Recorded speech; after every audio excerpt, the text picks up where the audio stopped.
They say the truth can set you free. They lied. When Elara Vance, a nobody, a guard's daughter with a dangerous pen, left her diary in the Alpha King's library, she signed her own death warrant. Inside those pages? Every corrupt secret the kingdom buried, every broken promise the crown made, and one confession she never meant anyone to read. She was falling for the man everyone feared most. By dawn, King Kyle Draven held her words in his hands. By noon, the kingdom wanted her head. By nightfall, she'd become the most hunted woman in the realm. This is the story of a girl who dared to tell the truth in a world built on lies, and the king who had to choose between his throne and his conscience. Stick with me until the end. You won't believe how this ends. And if you're watching from anywhere in the world, drop your city in the comments. Let's see how far this story travels. Hit that like button. You know the drill. Now let's get into it. The castle library smelled like old leather and dying candles, and Elara Vance was absolutely not supposed to be there. She pressed her back against a towering shelf, her breath shallow, her fingers ink-stained and trembling. The diary, her diary, sat open on the reading table 15 feet away, pages splayed like a gutted animal. She'd been so careful. 3 years of secret entries, written in the dead of night after her father's patrol shifts, tucked inside a hollowed-out copy of the Chronicles of the Southern Wars that no one ever checked out. 3 years. Gone. Because she'd heard footsteps and panicked. Identify yourself. The voice cut through the silence like a blade through bone. Deep, steady, the kind of voice that didn't ask twice.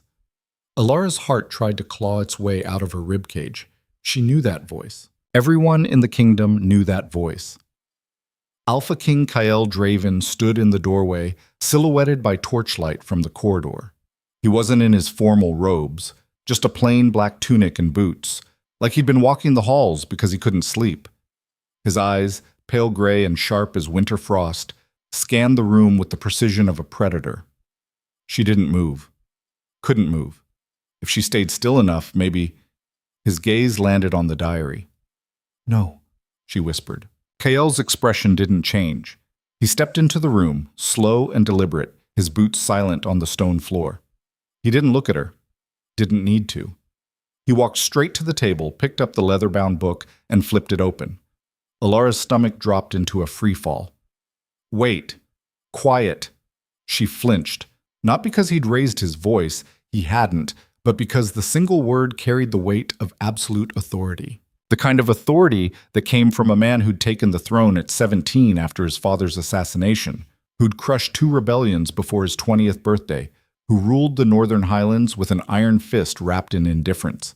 He scanned the page, then another. His jaw tightened. Elara's mind raced. What was he reading? The entries about the grain shortages the council ignored, the tax corruption, the soldiers who'd been executed for treason when they'd only questioned orders? Or, God's help her, the part where she'd written about him? She'd started those entries as character studies, clinical observations. The king doesn't smile. Not once in 3 months. He listens to his advisors like they're reading him a weather report.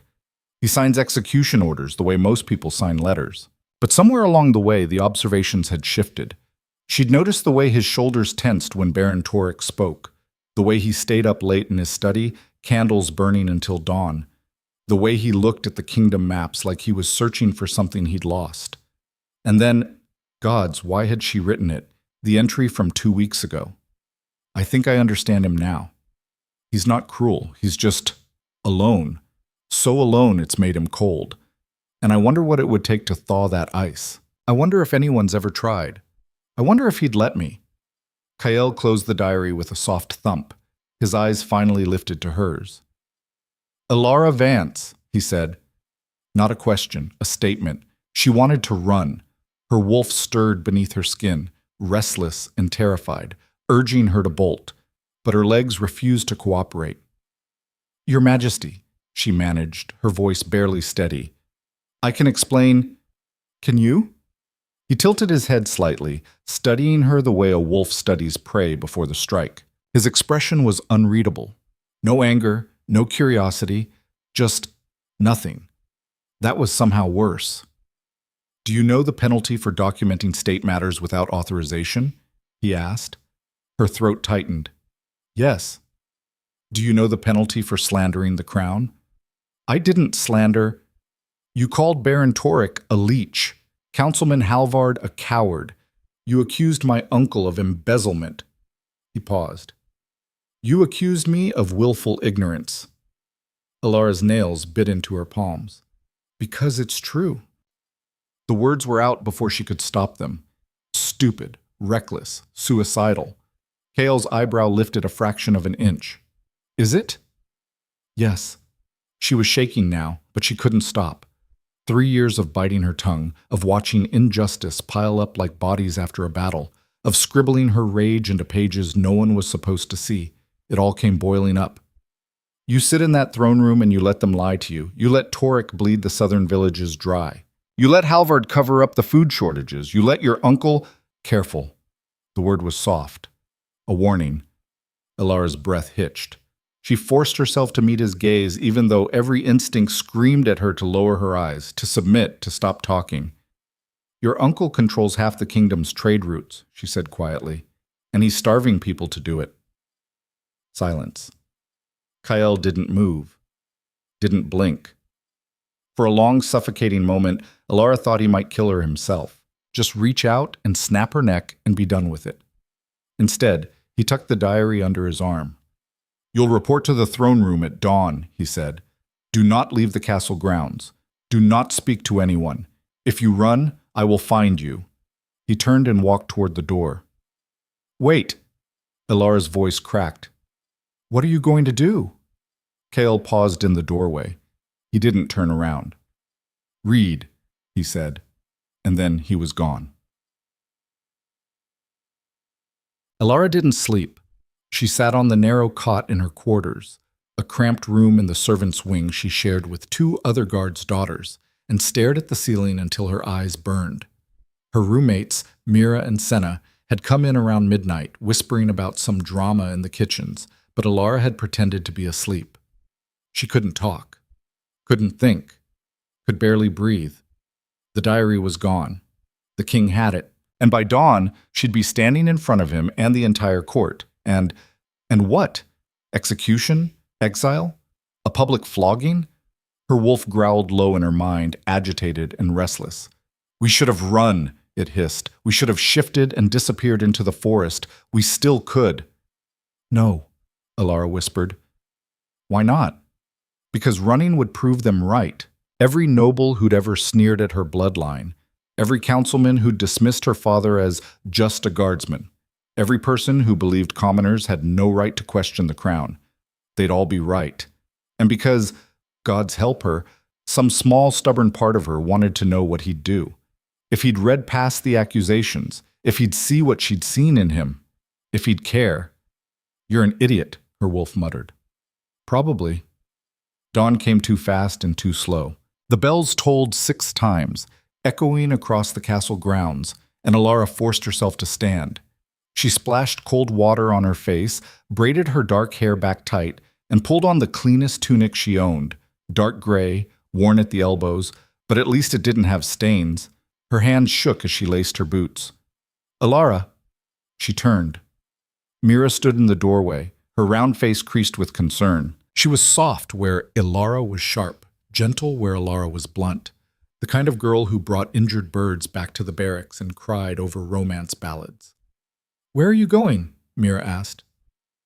Throne room. Mira's eyes widened. Why? What happened?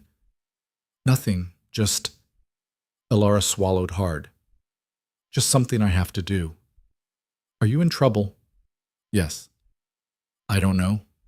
Mira reached out and squeezed her hand. Be careful. Elara nodded. She didn't trust herself to speak. The walk to the throne room felt like a march to the gallows. The castle was waking up around her. Servants lighting fires, guards changing shifts, nobles drifting toward the great hall for breakfast. A few of them glanced at her as she passed, their expressions ranging from indifference to mild disdain. To them, she was invisible, a shadow, the daughter of a man who guarded doors. She wondered how long it would take before they knew her name. The throne room doors were already open. 2 guards stood on either side, their faces blank, their hands resting on the pommels of their swords. They didn't stop her as she stepped inside. The room was massive. High vaulted ceilings, stone pillars carved with the crests of old houses, narrow windows that let in cold gray light. And at the far end, raised on a dais of black granite, the throne itself, iron and bone, forged centuries ago from the remains of an ancient enemy. Kael sat on it like he'd been carved from the same stone. He wasn't alone. The council was assembled, Baron Toric, his face red and jowly, already sweating despite the morning chill. Councilman Halvard, thin and weasel-eyed, clutching a stack of parchment.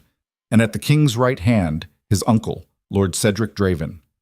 Cedric was everything Kael wasn't, charming, expressive.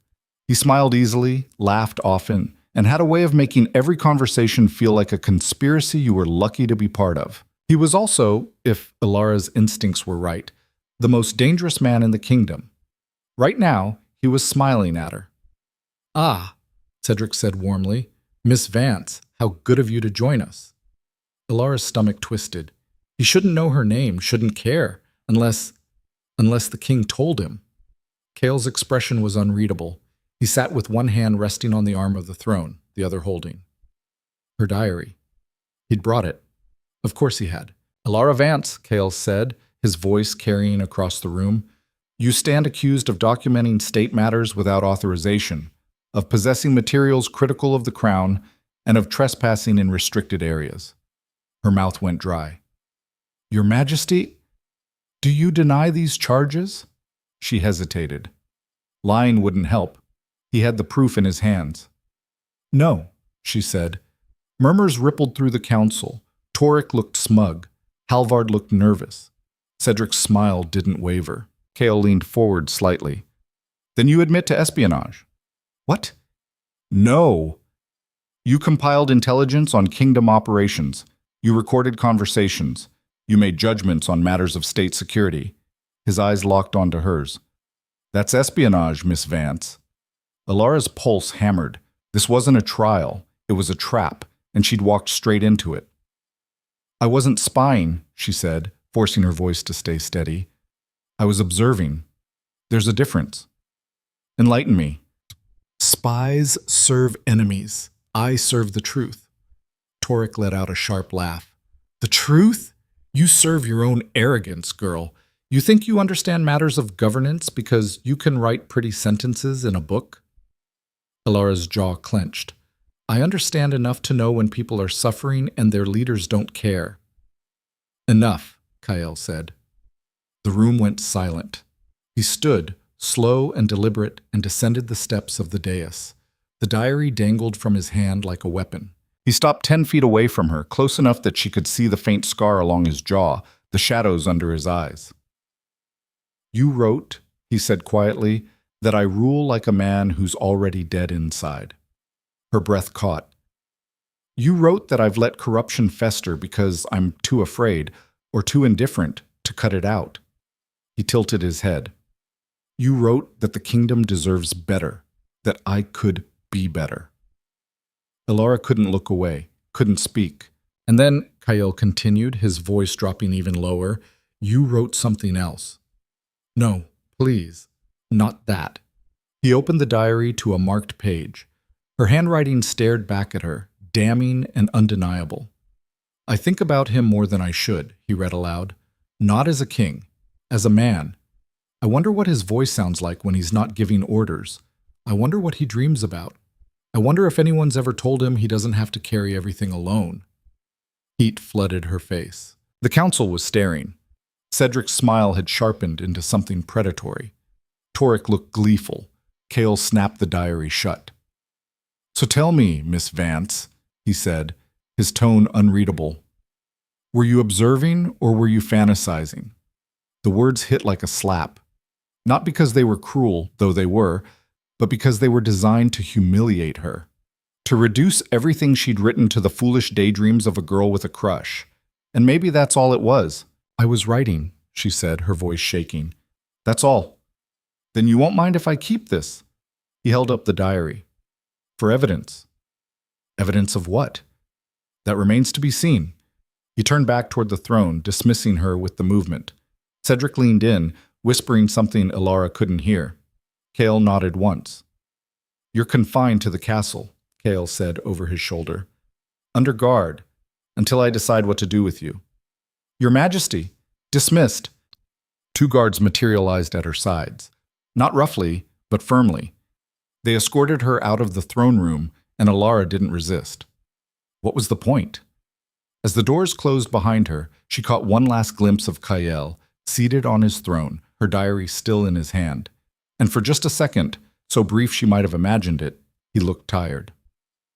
They put her in a small room near the barracks.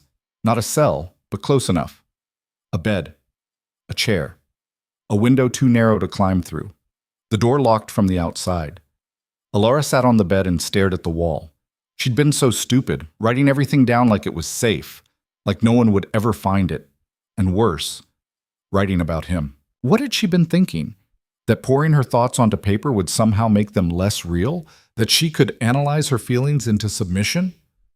You should have burned it, her wolf muttered. Yeah, thanks for the insight. Hours passed. No one came, no food, no water, just silence and the slow crawl of sunlight across the floor. By midday, she was pacing. By afternoon, she was furious. By evening, she was scared. What was he doing with the diary? Was he reading the whole thing, sharing it with the council, laughing about it? Or, gods, the thought made her stomach churn, was he actually listening? The lock clicked. Elara spun toward the door. It opened, and a figure stepped inside. Not a guard, not Kyle, her father. Ronan Vance looked like someone had aged him 10 years in a single day. His face was pale, his uniform rumpled, his eyes red-rimmed. He closed the door behind him and crossed the room in 3 strides, pulling her into a crushing hug. Dad, what the hell did you do? His voice cracked. Elara's throat tightened. She couldn't remember the last time she'd heard him sound scared. Ronan Vance didn't get scared. He'd fought in wars, he'd stood down riots, he'd raised a daughter alone after her mother died and never once flinched. But right now, he was terrified. I'm sorry, she whispered. Sorry? He pulled back, gripping her shoulders. Elara, they're talking about treason. Do you understand what that means? I didn't. They found your diary. They know everything you wrote. And now the council's calling for your arrest. Torek wants you tried publicly. Halvard's pushing for exile. And Cedric... Ronan's jaw clenched. Cedric's calling you a spy. Elara's blood ran cold. What? He's saying you're part of a conspiracy, that you were gathering intelligence for an enemy faction. Ronan's hands tightened on her shoulders. He's lying, of course, but he's convincing, and the king... What about the king? Ronan hesitated. He hasn't said anything. He just sits there and listens to them tear you apart, and he doesn't say a damn word. Something sharp twisted in Elara's chest. Disappointment? Anger? She wasn't sure. Did he read it? She asked quietly. The diary? I don't know. But even if he did... Ronan shook his head. It doesn't matter. The council wants blood, and unless Kyle stops them, they're going to get it. Elara sank onto the bed. Her father sat beside her, his hand covering hers. I should have been more careful, she said. You should have never written it at all.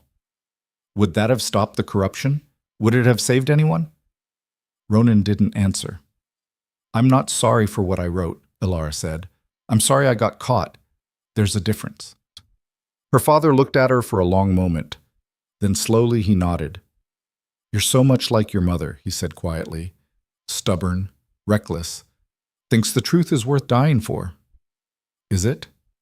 I don't know. He squeezed her hand. But I know I can't lose you, not like I lost her. Elara's eyes burned.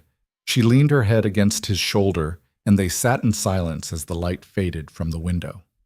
Cale Draven sat alone in his study, the diary open in front of him. He'd been reading for hours, cover to cover, twice now, absorbing every word, every accusation, every observation, every confession. And with each page, something inside him that had been dormant for years began to stir. She was right. About Torek.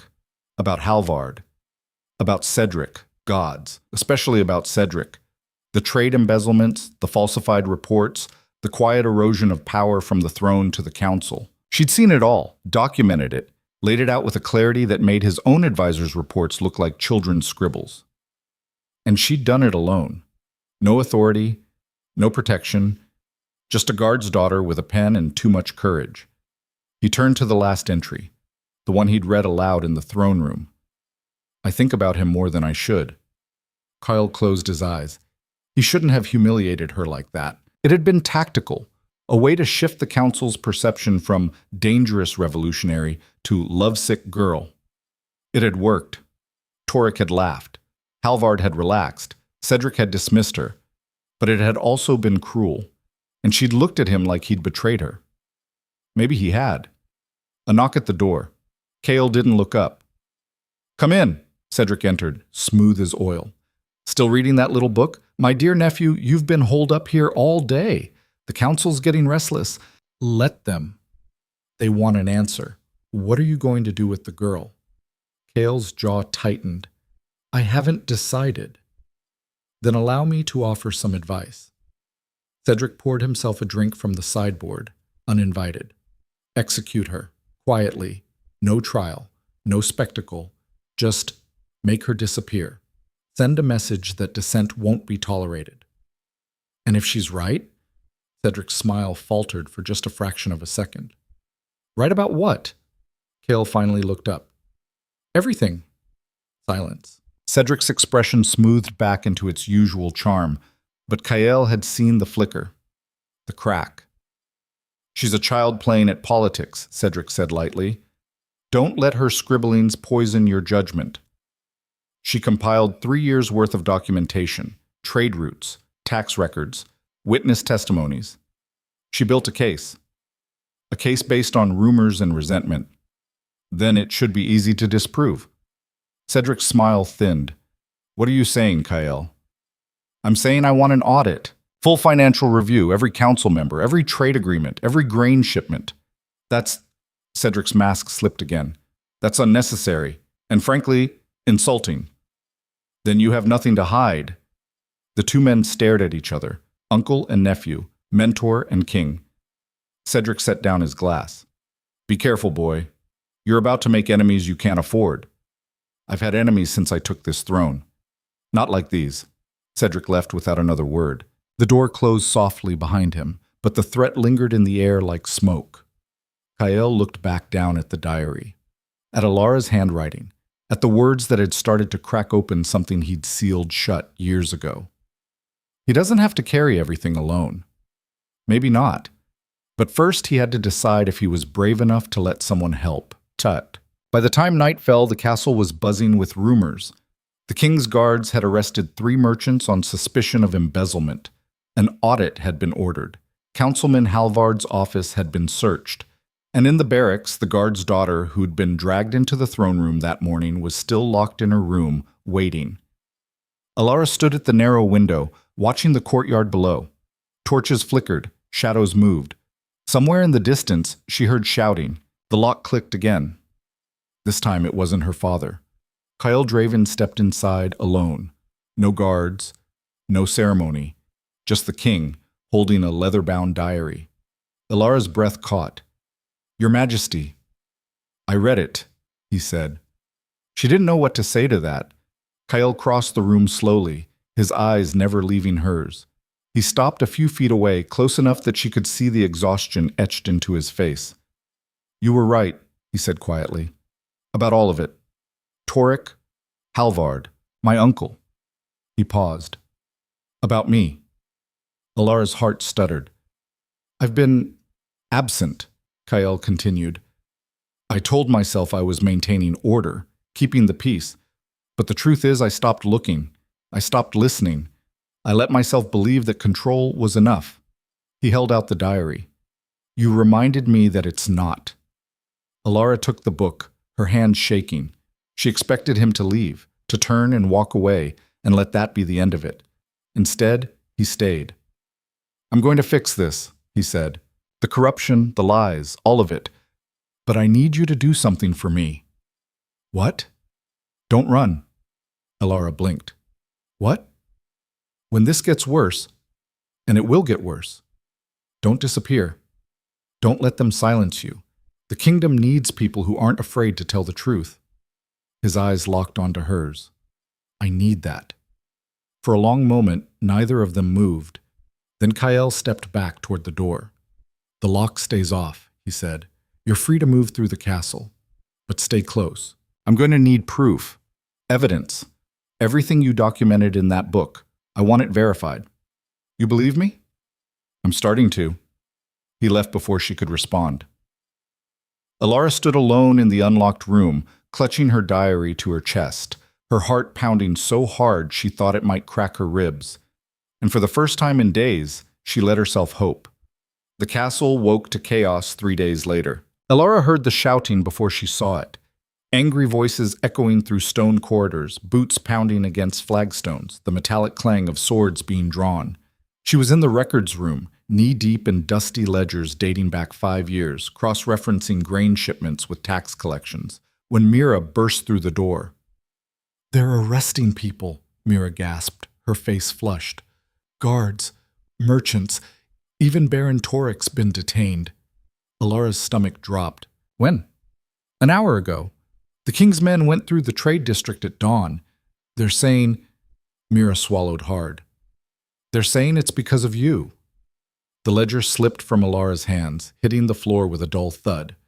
She'd spent the last 72 hours doing exactly what Kael had asked, verifying every claim in her diary, hunting down receipts and contracts and witness statements. She'd barely slept, barely eaten. Her fingers were perpetually stained with ink, her eyes burning from reading by candlelight. But she'd found it, all of it. The falsified trade manifests, the diverted grain shipments, the payments that disappeared into Cedric's accounts like water through a sieve. She'd compiled it into a report and delivered it to the king's study 2 nights ago. She hadn't seen him since, hadn't heard anything. She'd started to think maybe he'd changed his mind, that he'd decided it was easier to bury the truth than face it. Apparently not. Where's my father? Elara asked. Mira's expression shifted. I don't know. I haven't seen him since yesterday. A cold knot formed in Elara's chest. Ronan always checked in. Every morning, without fail, he'd stop by wherever she was working, make sure she'd eaten something, remind her to sleep. 24 hours of silence wasn't like him. I need to find him. Elara, wait! But she was already moving, shoving past Mira and out into the corridor. The castle felt different now. Tense. Soldiers stood at every intersection, their hands resting on their weapons, their eyes tracking her as she passed. Servants whispered in doorways, nobles clustered in alcoves, their faces pale and anxious. She found her father's quarters empty. Bed made, armor gone, no note. The knot tightened. She tried the barracks next, weaving through training yards where guards sparred half-heartedly, their attention divided. No one had seen Ronan. Or if they had, they weren't sane. Miss Vance! She turned. One of the king's personal guards stood behind her, a tall woman with iron-gray hair and a scar bisecting her left eyebrow. Commander Liza. She'd served Kael since the day he took the throne, rumored to be one of the few people he actually trusted. The king wants to see you, Lissa said. Not a request. Elara's pulse quickened. Where's my father? Throne room. Now. Lissa turned and walked away, clearly expecting Elara to follow. She did, her mind racing. If Ronan was in the throne room, that meant he was either being questioned or... No, she wouldn't think that. The corridors leading to the throne room were packed. Nobles, merchants, guards. Everyone who had any stake in the kingdom's politics seemed to have materialized overnight. They parted reluctantly as Lissa cut through, their eyes following Elara with a mixture of curiosity and hostility. That's her, someone muttered. The one who wrote the book. I heard she's the king's spy. I heard she's trying to overthrow the council. Elara kept her head up, her jaw tight. Let them stare. Let them whisper. She'd been invisible her whole life. At least now they saw her. The throne room doors stood open. Inside, the space was packed wall to wall with bodies. Council members, advisors, merchants in chains, guards standing at attention. And at the center of it all, seated on his throne like a judge at the end of the world, was Kael. He looked different, sharper. The exhaustion that had shadowed his face for days was gone, replaced by something cold and focused. He wore his formal robes, black trimmed with silver, the sigil of House Draven emblazoned across his chest. His pale eyes swept the room with the precision of a blade, and standing directly in front of the throne, flanked by 2 guards, was her father. Elara's breath caught. Ronan looked unharmed, but his expression was grim. His hands weren't bound, but the guard's proximity made it clear he wasn't free to leave. "What's going on?" Elara demanded, stepping forward. "Miss Vance." Cedric's voice slid through the tension like oil over water. Cedric's voice. He stood to the king's right, his usual smile in place, though it didn't reach his eyes. "How kind of you to join us. We were just discussing your recent contributions." Elara's gaze snapped to Kael. "You said you believed me." "I did." Kael's voice was calm, controlled. "I do." "Then why is my father—" "Because someone leaked your report before I could act on it." Kael leaned forward slightly, his fingers steepled beneath his chin. "And now half the kingdom thinks I'm staging a coup against my own council." The room erupted. Councilmen shouting over each other, merchants demanding answers, guards calling for order. Cedric raised his hands, his voice cutting through the noise. "Please, let's remain civil." He turned to Kael, his expression pained. "Nephew, I understand your desire to root out corruption, truly I do, but this," he gestured at the chained merchants, "this looks like a purge. You've arrested 3 of the kingdom's most prominent traitors on the word of a girl with no credentials and a personal grudge." "A personal grudge?" Elara's voice cracked like a whip. "I documented years of theft and fraud, and you're calling it a grudge?" "You documented speculation," Cedric countered smoothly. "Hearsay. Rumors compiled by someone with no understanding of how trade actually functions. I understand enough to recognize embezzlement." "Do you?" Cedric's smile sharpened. "Then perhaps you can explain to the court how a guard's daughter with no access to official records managed to acquire detailed financial information spanning multiple provinces." He paused. "Unless, of course, someone gave it to you." The implication hung in the air like smoke. Elara's blood ran cold. "I didn't—" "Or perhaps," Cedric continued, his tone sympathetic, "you fabricated it. A young woman, desperate for attention, weaving conspiracy theories to make herself important. That's a lie." "Is it?" "Because I've reviewed your so-called evidence, and frankly, it's thin. Circumstantial at best. And yet the king has chosen to act on it immediately, without proper investigation, without due process." Cedric turned to address the room. "Tell me, does that sound like justice? Or does it sound like a man so desperate to appear decisive that he'll believe anything?" The crowd murmured. Agreement rippled through the nobles. Even some of the guards looked uncertain. Kael's expression didn't change. "Are you questioning my judgment, uncle?" "I'm questioning your advisors." Cedric's eyes flicked to Elara. "And whether they have your best interests at heart." "Enough." Kael stood, and the room went silent. He descended the steps slowly, his gaze fixed on Cedric. "You want due process? Fine. We'll have a full investigation. Every ledger, every contract, every transaction involving the northern trade routes for the past 5 years. Cedric's smile faltered. And while we're investigating," Kael continued, his voice dropping to something dangerous, "perhaps we should also examine why 3 merchants arrested this morning all share the same financial backer. A backer whose signature appears on contracts you personally approved." The room erupted again. Cedric's face went blank, just for a second, before the mask snapped back into place. "Coincidence?" he said lightly. "I approve hundreds of contracts." "Then you won't mind explaining each one." The 2 men stared at each other. The air between them felt charged, electric, like the moment before lightning strikes. Then Cedric laughed. It was a warm, avuncular sound designed to diffuse tension. "Of course, my boy. I have nothing to hide. But perhaps," he gestured at Elara, "we should also investigate her sources. After all, if she's been accessing restricted records without authorization, that's a crime in itself." Kael's jaw tightened. "She accessed them with my permission." "Did you give permission before or after she was caught with the diary?" Silence. Cedric's smile widened. "You see the problem. It appears, dear nephew, that you've been manipulated. This girl fed you just enough truth to make you doubt your own counsel. And now, while you chase ghosts, she's systematically dismantling the very structures that keep this kingdom stable. Structures built on theft, Elara shot back. Structures built on compromise, Cedric corrected. The kind of messy, imperfect compromises that keep kingdoms functioning. You're young, Miss Vance. You think the world operates on moral absolutes, but the truth is far more complicated. Complicated, Elara repeated, her voice shaking with rage. That's what you call starving villages? Complicated? I call it triage. Resources are finite, choices must be made, and sometimes those choices hurt. Cedric's expression softened into something almost pitying. I know you think you're helping. I know you believe you're on the side of righteousness, but all you're doing is destabilizing a system you don't understand. Then explain it to me. Elara stepped forward, ignoring the guards who moved to intercept her. Explain why grain shipments meant for the southern provinces ended up sold at northern ports. Explain why tax revenue disappeared from treasury records but appeared in your personal accounts. Explain why... Elara. Her father's voice cut through her tirade, quiet, strained. Stop.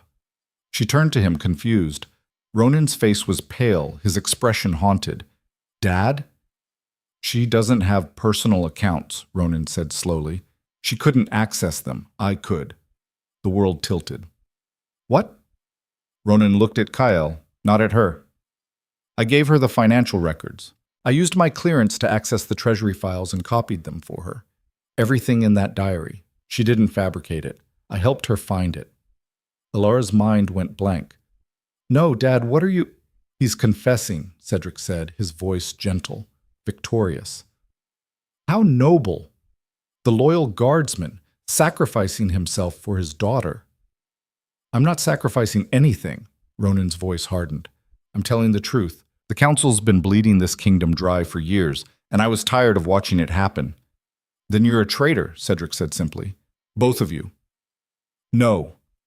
Cale's voice was sharp, final. They're whistleblowers. There's a difference. Not in law. Cale turned to his uncle, and for the first time, Elara saw something cold and lethal flash across his face. Then perhaps the law needs to change. Cedric's mask cracked. Just for a moment, something dark and furious leaked through. Be very careful, Kyle, he said quietly. You're about to make a decision you can't walk back. I made that decision 3 days ago. Kyle turned to Commander Liza.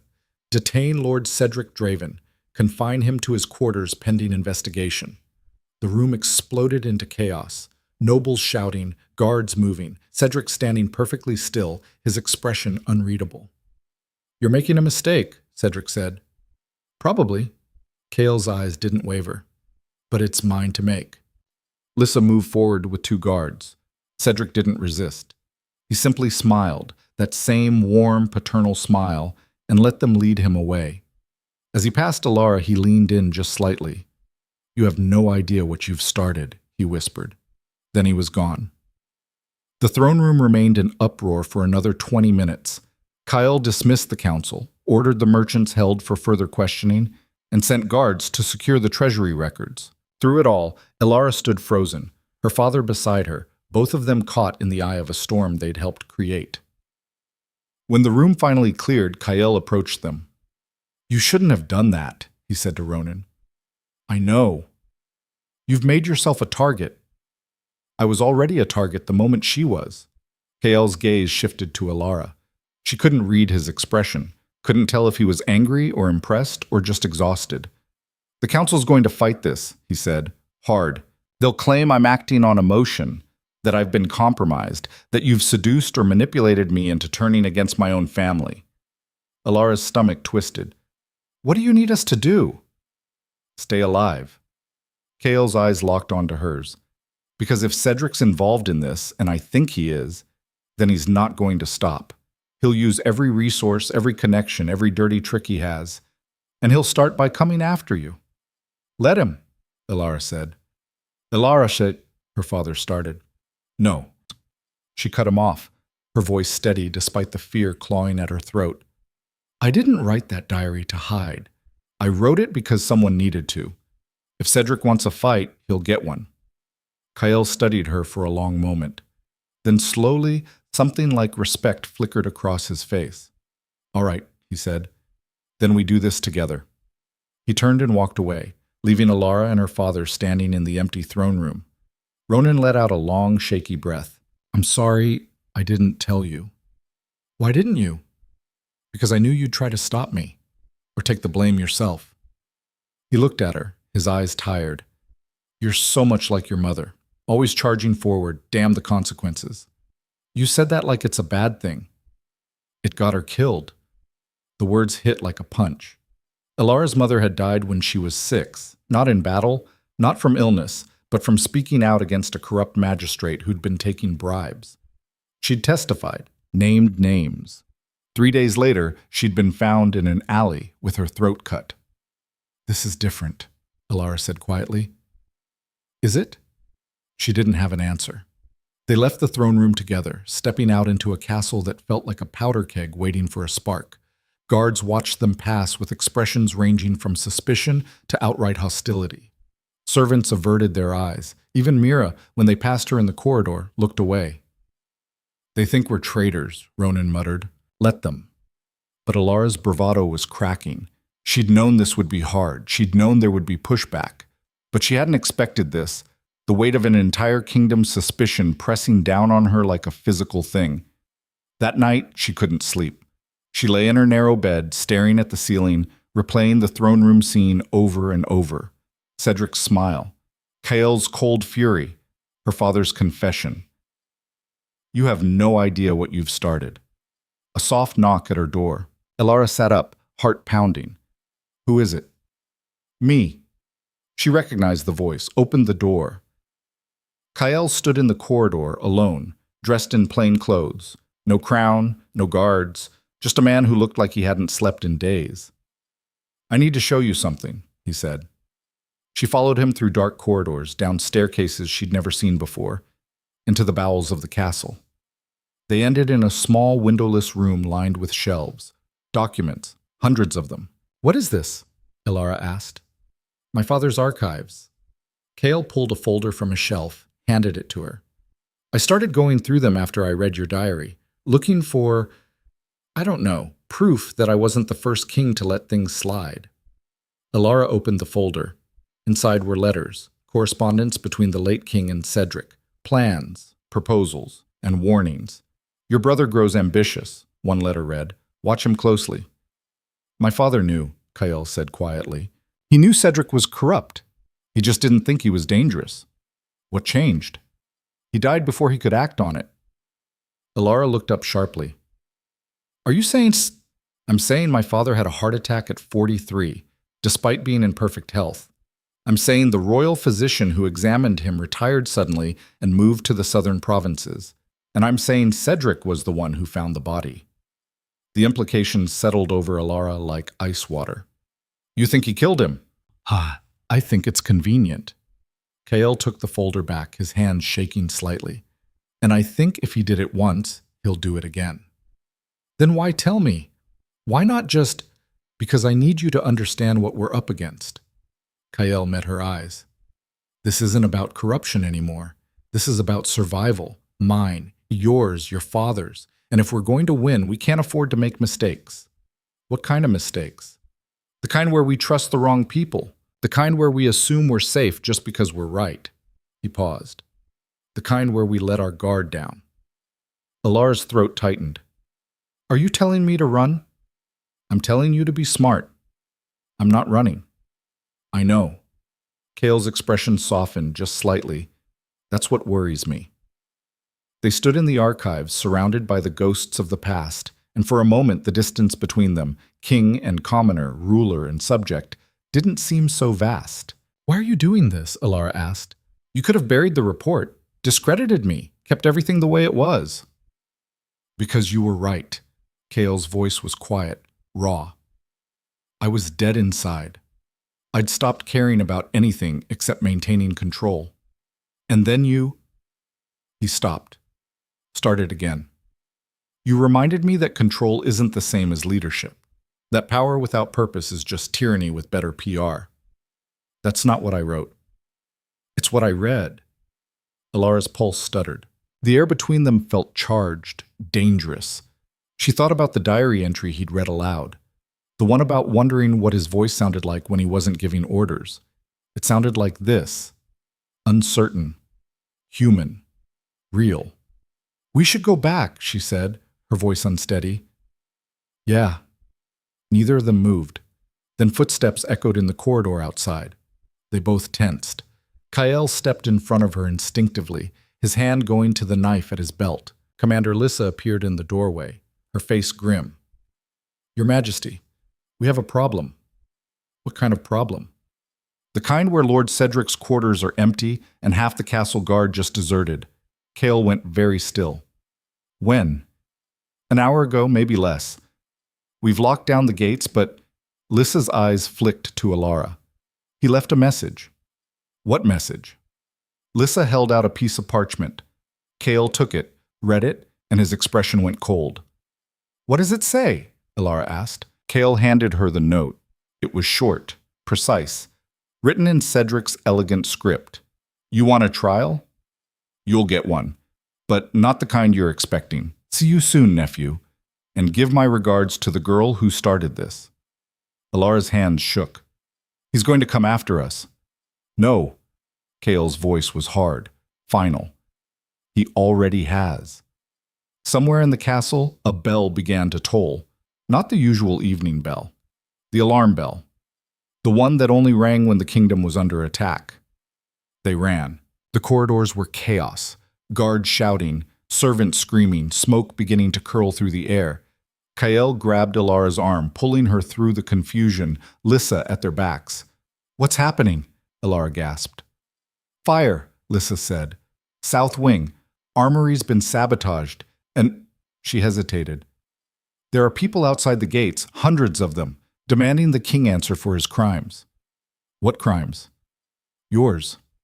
They burst into the courtyard. Smoke billowed from the south wing, flames licking at the stone. And beyond the walls, Elara could hear them, voices chanting, angry and unified. Traitor, errant, puppet king, Cedric's work. It had to be. Kael turned to Lissa. "Get every available guard to the gates. I want a full lockdown, no one in or out." "Your Majesty, if we—" "Do it!" Lissa nodded and ran. Kael turned to Elara, and in his eyes she saw something she'd never seen before. Fear. "This is my fault," she whispered. "No." His hands gripped her shoulders. "This is his. And we're going to end it." "How?" "I don't know yet, but—" A crossbow bolt slammed into the stone beside them, missing Kael's head by inches. They dove for cover as more bolts rained down from the walls. Assassins. Inside the castle, Kael drew his sword. Elara grabbed a fallen guard's blade. They fought their way across the courtyard, back to back, as the castle burned and the mob outside screamed for blood. And somewhere in the smoke and chaos, Elara heard laughter. Cedric's laughter. He'd turned the entire kingdom against them in a single night. And this was just the beginning. The bolt had come from the eastern tower. Kael spotted the archer, a figure in guard's armor, reloading, and didn't hesitate.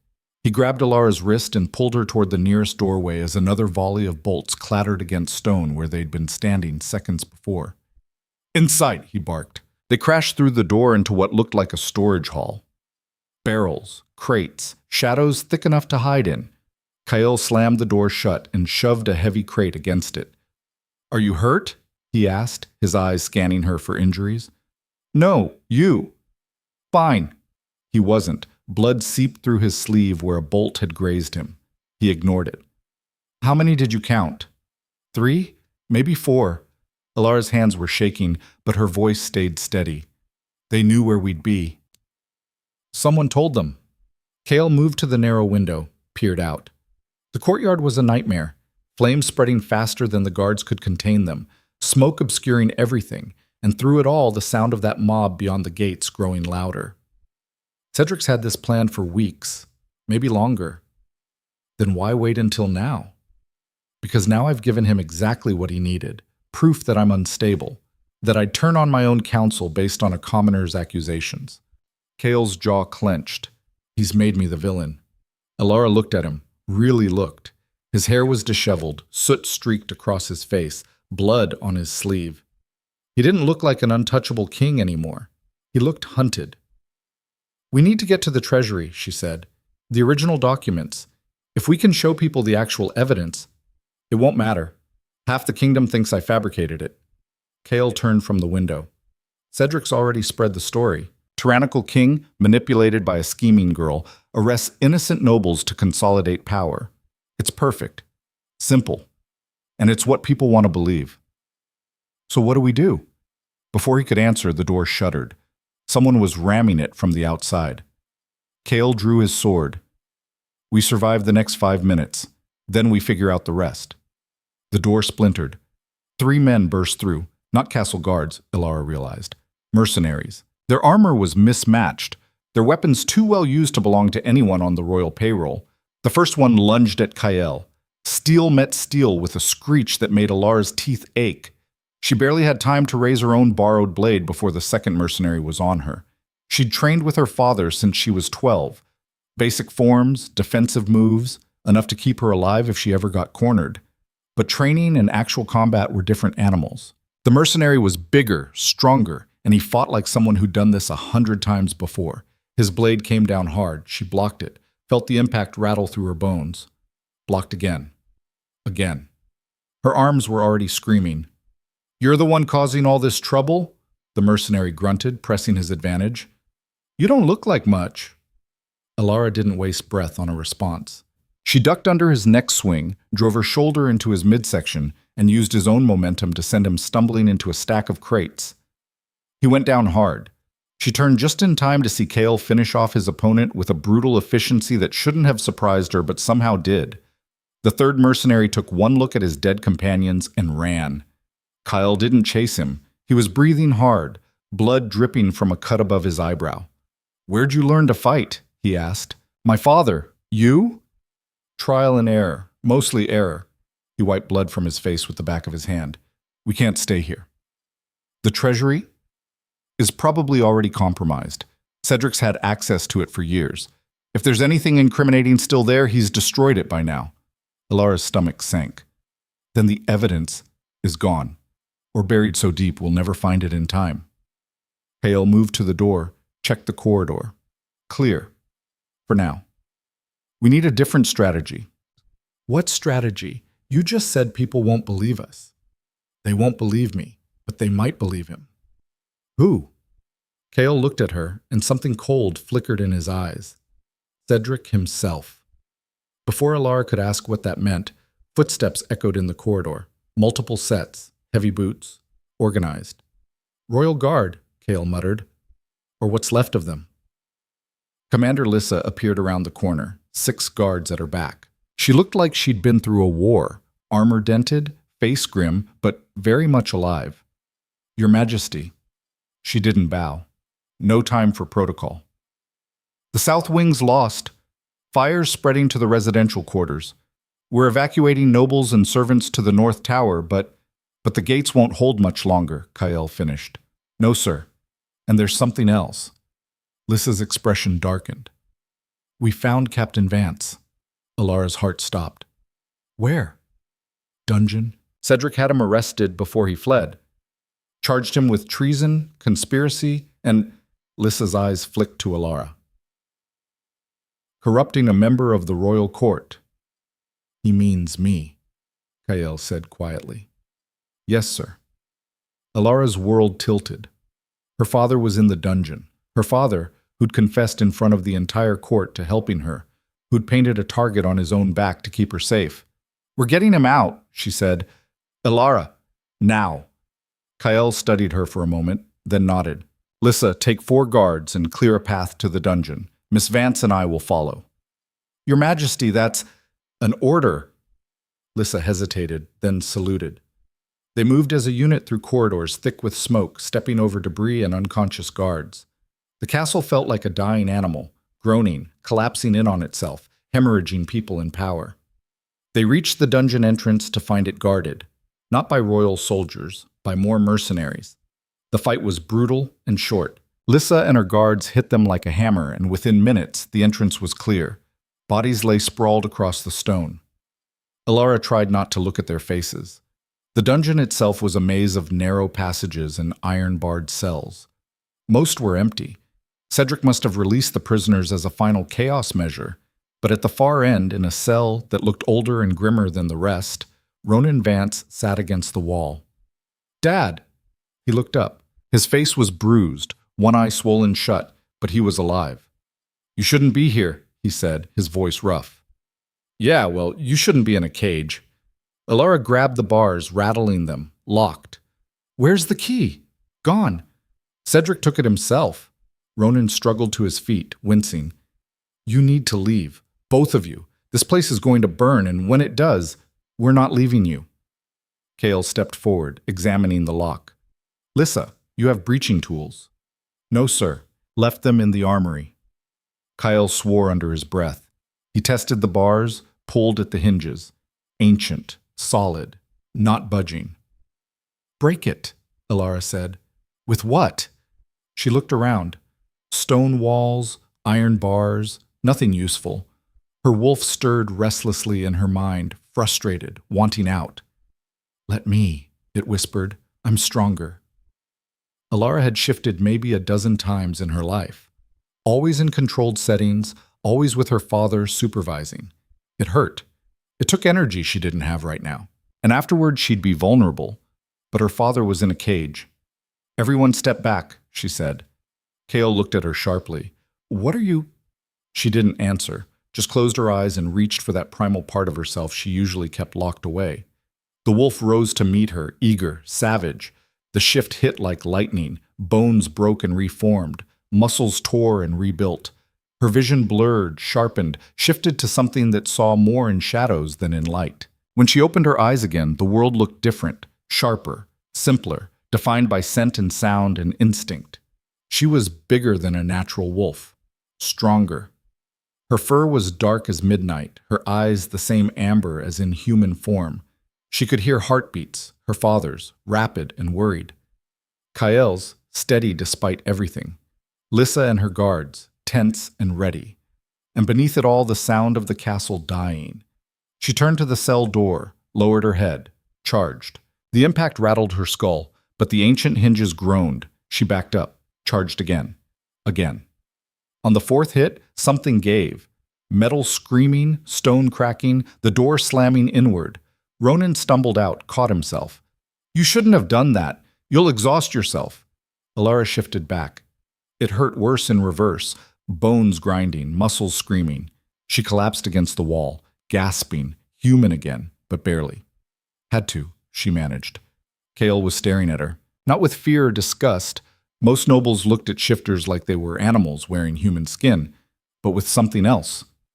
Respect, maybe? Or recognition. "Can you walk?" he asked. "Give me a minute." "We don't have a minute." He was right. The smoke was thicker down here, curling through the corridors like searching fingers. And somewhere above, Elara could hear timbers cracking. Ronan hauled her to her feet. "Lean on me." They made their way back up, slower now, Elara's legs shaking with exhaustion. By the time they reached the main level, the entire south wing was engulfed. The north tower was next. And through the windows, Elara could see torches, hundreds of them, surrounding the castle. "They're going to storm it," Lissa said quietly. "Once the fire weakens the walls enough, they'll come through." "How long?" Kael asked. "Hours, maybe less." Kael's jaw tightened. He looked at the map spread across a nearby table, castle schematics, escape routes, defensive positions, all useless now. "There's a passage," Ronan said suddenly, "from the king's study, built during the old wars, leads to the forest." "I know about it," Kael said. "It collapsed 20 years ago." "Not all of it. I helped reinforce the entrance 3 years back. Orders from your father. He wanted it kept secret." Ronan met the king's eyes. In case he ever needed to run. The implication hung in the air. The late king had been preparing for betrayal from his own family. "Can it hold all of us?" Kael asked. "Depends how many us is." Kael looked at Lysa. "Get the nobles out. Anyone who's still loyal. Use the front gates. Create enough chaos that people think I'm making a stand there." "Your Majesty, if we split up?" "That's the point. Cedric wants me.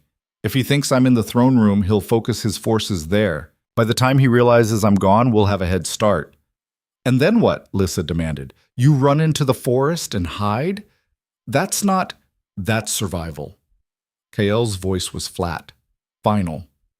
I need time to regroup, to figure out how to prove Cedric's a traitor without getting everyone I care about killed in the process. You're the king. You don't run. I'm a king with no kingdom if I stay here and burn. Kael stepped closer to her, his voice dropping. Please, trust me. Lyssa stared at him for a long moment. Then she saluted. I'll hold them as long as I can. Thank you. She turned to leave, then paused. For what it's worth, Your Majesty, she was right about you. You're better than they deserve. Then she was gone, her guards following. Kyle led them through the chaos toward his study. The corridors were emptying now, everyone either fled or fighting. They passed servants carrying belongings, nobles shouting orders no one followed, guards trying to organize a defense that was already crumbling. The study door was barred from inside. Kyle kicked it open.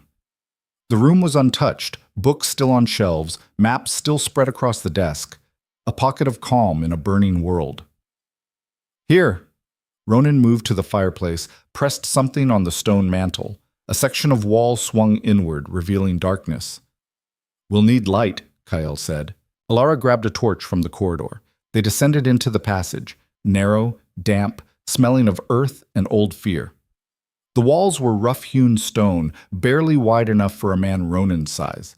Roots dangled from the ceiling. Water dripped somewhere in the darkness. They walked for what felt like hours but was probably minutes.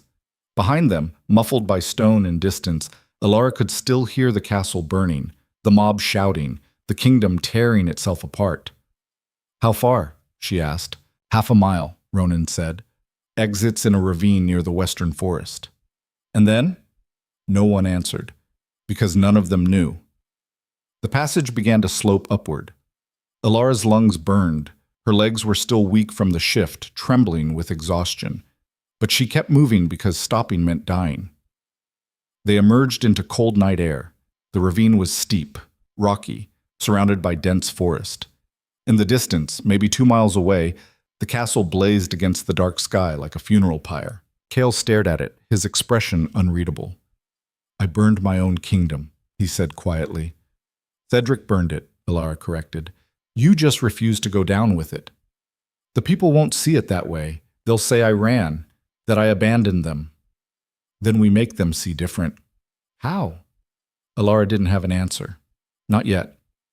They started through the forest, moving as quickly as the darkness allowed. No destination, no plan, just distance between them and the flames. After an hour, Ronan called a stop. We need rest, even for a few minutes. They collapsed in a small clearing. Kael sat with his back against a tree, head tilted back, eyes closed. Ronan checked Elara's injuries, bruises, scrapes, nothing serious. She was too tired to argue when he wrapped a bandage around a cut on her arm she hadn't noticed. What now? She asked, her voice barely above a whisper. We regroup, Kael said without opening his eyes. Find allies. Gather proof. We had proof. It's ash now. Then we get more. From where? Cedric's had years to cover his tracks. The people who could testify are either dead, bought off, or too scared to talk. Then we make him confess. Elara laughed, a harsh, bitter sound. How? Walk up and ask nicely? No. Kael opened his eyes, looked at her. We give him what he wants. Which is? Me. Dead or dethroned. It doesn't matter which. Kael leaned forward. He's won, Elara. The kingdom thinks I'm a tyrant. My own guards are deserting. The castle's burning. Everything I had, everything my father built, it's gone. And Cedric did it without ever drawing a sword. So you're giving up? I'm being realistic. No, you're being a coward. The words cracked like a whip. Ronan inhaled sharply. Kael went very still. Excuse me? His voice was soft, dangerous. You heard me? Elara pushed herself to her feet, ignoring her screaming muscles. You told me not to run. You said the kingdom needed people who weren't afraid to tell the truth. And now the first time things get hard, actually hard, You're ready to roll over? I'm trying to keep you alive. I don't need you to keep me alive. I need you to fight. For what? A throne I can't hold? A kingdom that wants me dead? For the truth. Elara's voice shook. For every person Cedric's hurt. For every village he's bled dry. For my father, who confessed to treason to protect me. For... Her throat closed. For me. Because I believed in you. I wrote that diary because I thought maybe, just maybe, you could be different. That you could be better. Kale stood slowly. They faced each other across the clearing, king and commoner, two people who'd lost everything in a single night. I'm not a hero, Kale said. I never asked you to be. I asked you to be honest. I am being honest. I'm telling you we can't win this. Not with that attitude. Not with any attitude. Kale's voice rose. You want to know the truth? Fine. Here it is. Cedric's smarter than me, more connected, better at politics. He's been playing this game since before I was born, and I walked right into his trap. I made every mistake he wanted me to make. And now you learn from it. There's no time. Well, then we make time. Elara stepped closer. You said we do this together. Remember? So stop trying to protect me and start trusting me. I didn't survive tonight just to watch you surrender. They stared at each other. Kale's jaw was clenched, his hands fisted. But something in his eyes shifted. What do you suggest? He asked finally. We go to the people, not the nobles, not the council, the ones Cedric's been stealing from, the villagers, the farmers, the guards like my father who've been watching corruption rot the kingdom from inside. They think I'm a tyrant, because that's what they've been told, so we tell them different. Elara's mind was racing now, pieces clicking together. Cedric's story only works if we stay hidden, if we disappear into the forest like criminals. But what if we don't? What if we go public? Public how? There's a market town, Redwater, 3 days south, biggest gathering in the northern provinces. Elara had passed through it once with her father years ago.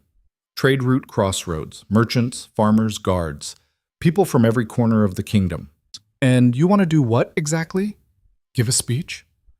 I want to give them the truth, face to face. Let them decide who to believe, Cedric's rumors or their king standing in front of them. Ronan was shaking his head. That's suit that gig. The moment Cedric hears you're there, he'll send every soldier he has. Let him, Elara said. Let him come and tell everyone we're traitors to their faces. Let him explain why the castle burned, why the treasury's empty, why people are starving while he lives in luxury. He'll twist it, Kael said. Make it sound reasonable. Maybe, but at least they'll hear both sides. Silence fell over the clearing. Somewhere in the darkness, an owl called. The forest whispered around them. It's insane, Kael said finally.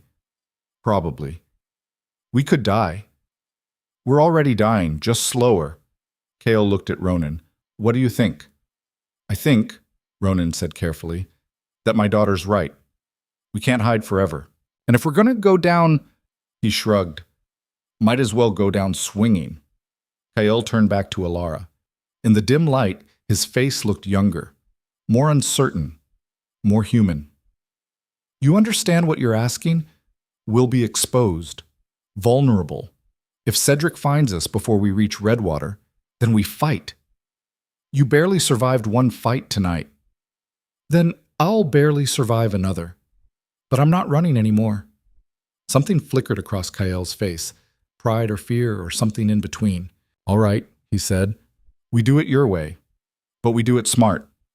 No main roads, no towns. We move at night, rest during day.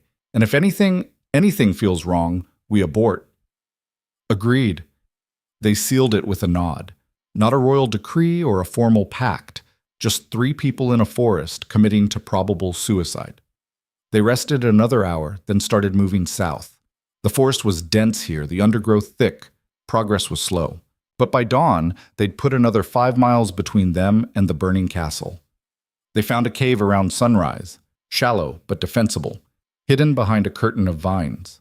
Ronan took first watch. Kael and Elara collapsed onto the cold stone floor. Thank you, Kael said after a moment. For what? For not letting me quit. Elara turned her head to look at him. He was staring at the cave ceiling, his profile sharp in the dim light. You would have done the same, she said. I'm not sure I would have. He was quiet for a moment.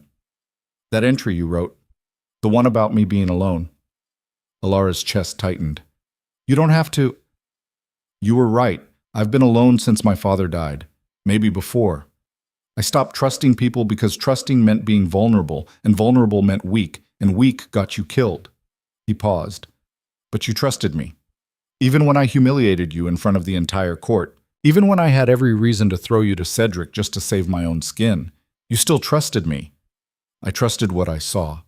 The man who stayed up late reading reports, who looked at maps like he was searching for answers. She hesitated. The man who read my diary and decided to believe me. That was the smart political move. No, it wasn't. The smart move was burning it and pretending you never saw it. Elara shifted onto her side, facing him. You chose the hard path because it was right. That's not politics. That's character. Kale finally looked at her. Their faces were inches apart in the darkness. When this is over, he said quietly, assuming we survive. We will. Assuming we survive, he continued, I'm going to rebuild everything. Different. Better. The way you wrote about in that diary. It's a lot easier to write about reform than implement it.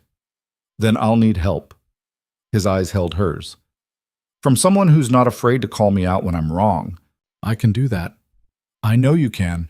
That's why I'm asking. Something passed between them. Not attraction, though that was there, complicated and dangerous. But recognition. Two people who'd been alone in different ways, finding something like understanding in each other. Elara fell asleep first, exhausted beyond measure. Kale watched her for a while. This girl who'd turned his world upside down with a diary and too much courage, and wondered if they'd actually survive long enough to see Redwater. He hoped so, because for the first time in years, he actually had something worth surviving for.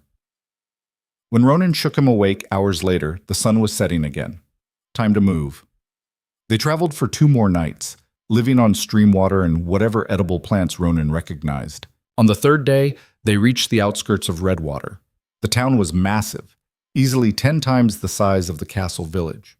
Market stalls sprawled in every direction. Traders shouted. Animals bleated. The smell of roasted meat and unwashed bodies hung thick in the air. And everywhere, on posts, on walls, on trees, were notices. Elara pulled one down.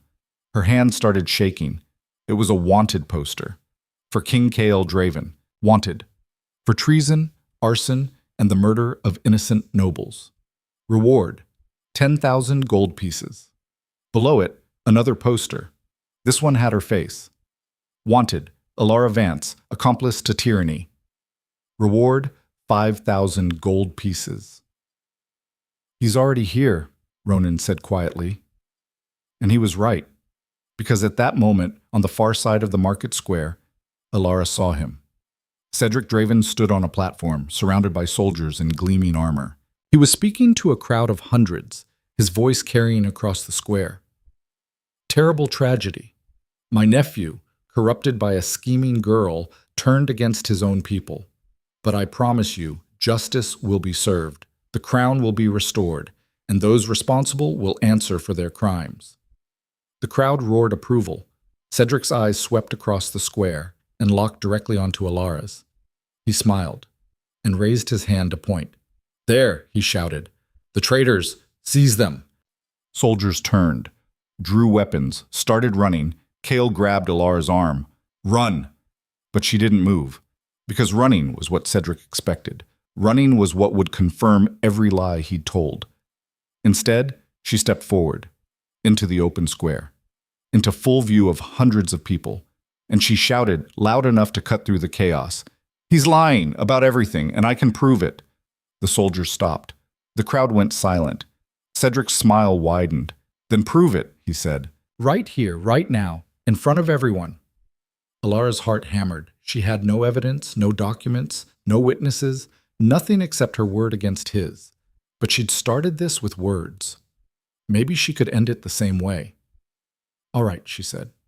Let's talk about truth. The square held its breath.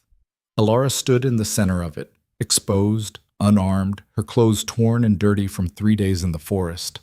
Behind her, Kael and Ronan had frozen mid-step. Around her, a crowd of maybe 300 people formed a loose circle, their faces uncertain. And ahead, on his platform, surrounded by gleaming soldiers, Cedric Draven looked like a man who'd just won a game he'd been playing for years. "By all means," he said, his voice warm and reasonable. "Share your truth, Miss Vance. We're listening." The soldiers shifted, hands on sword hilts. Elara knew the play. Let her talk. Let her dig herself deeper, then arrest her mid-sentence. Make it look like she'd had her chance and wasted it. She needed to change the game. "I don't have evidence," she said clearly. "Not anymore. It burned with the castle. Everything I documented, 3 years of corruption, embezzlement, fraud, it's gone." Murmurs rippled through the crowd. Cedric's smile widened. "So you admit you have nothing," he said. "Just accusations and conspiracy." "No, I'm admitting you're smarter than I thought." Elara took a step forward. "You didn't just steal from the kingdom. You built an entire system around it, made yourself indispensable. And when someone finally noticed, you burned the evidence and blamed them for the fire." That's a fascinating story. It's the truth. And deep down, everyone here knows it. She turned to face the crowd.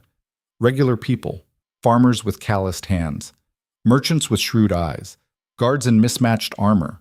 These weren't nobles who benefited from corruption. These were the ones who paid for it. "How much did grain cost this year?" she asked. "Double what it cost 3 years ago? Triple?" Silence. Then a woman near the front spoke up. "Triple. Sometimes more." "And the tax collectors, how often do they come around now?" "Every month," a man called out. "You used to be twice a year." "Right. Because someone's been bleeding the kingdom dry, and it's not your king," Elara pointed at Cedric. "It's him, and everyone in this square has felt it. You've just been too afraid to say it out loud." "Or perhaps," Cedric interjected smoothly, "they understand that governance is complicated, that resources must be managed, that difficult decisions must be made for the greater good." He spread his hands, the picture of reasonable authority. "Miss Vance is young, idealistic. She sees corruption in every compromise, malice in every hard choice. But those of us who've actually governed understand..." "Understand what?" Kael's voice cut through the square like a blade. He stepped forward, moving to stand beside Elara. The crowd rippled. Several people gasped. Some reached for weapons. Others just stared. The king looked like hell, unshaven, blood-stained, his royal bearing stripped down to something raw and human. But his eyes were clear, sharp.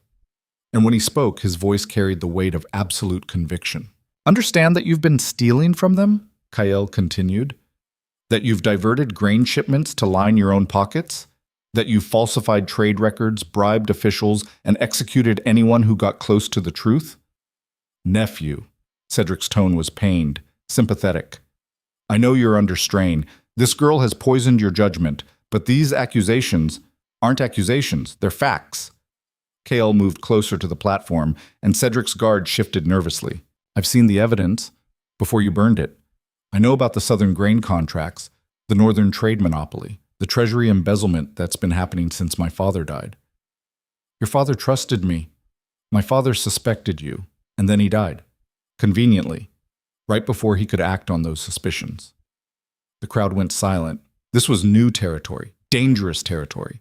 Cedric's mask slipped for just a fraction of a second. Rage flashed across his face before the sympathetic expression slid back into place. "That's a serious accusation," he said softly. "Yes, it is, so deny it. Right here, in front of everyone.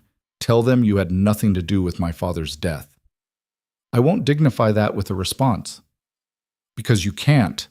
Kael's hands clenched into fists. "You killed him. You've been consolidating power ever since. And when I finally started asking questions, you turned the kingdom against me. Well, I protected the kingdom from your instability.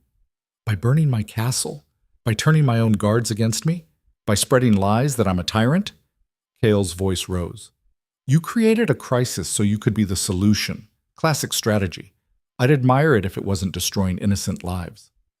The crowd was shifting now, uncertain, seeds of doubt taking root. Cedric saw it too. His expression hardened. "Enough," he said. "You're desperate, cornered. You'll say anything to save yourself. He turned to his soldiers. Arrest them. All three. Alive if possible. The soldiers moved forward. Wait. An old woman pushed through the crowd. She was small, weathered, her clothes patched multiple times, but she walked right up to the line of advancing soldiers and planted herself there. I want to hear more. Ma'am, please step aside. No. She looked at Cedric. My grandson was a treasury clerk. 3 years ago, he told me he'd found irregularities in the accounts, said he was going to report them. Week later, he was dead. Fell downstairs, they said, broke his neck. Her voice shook.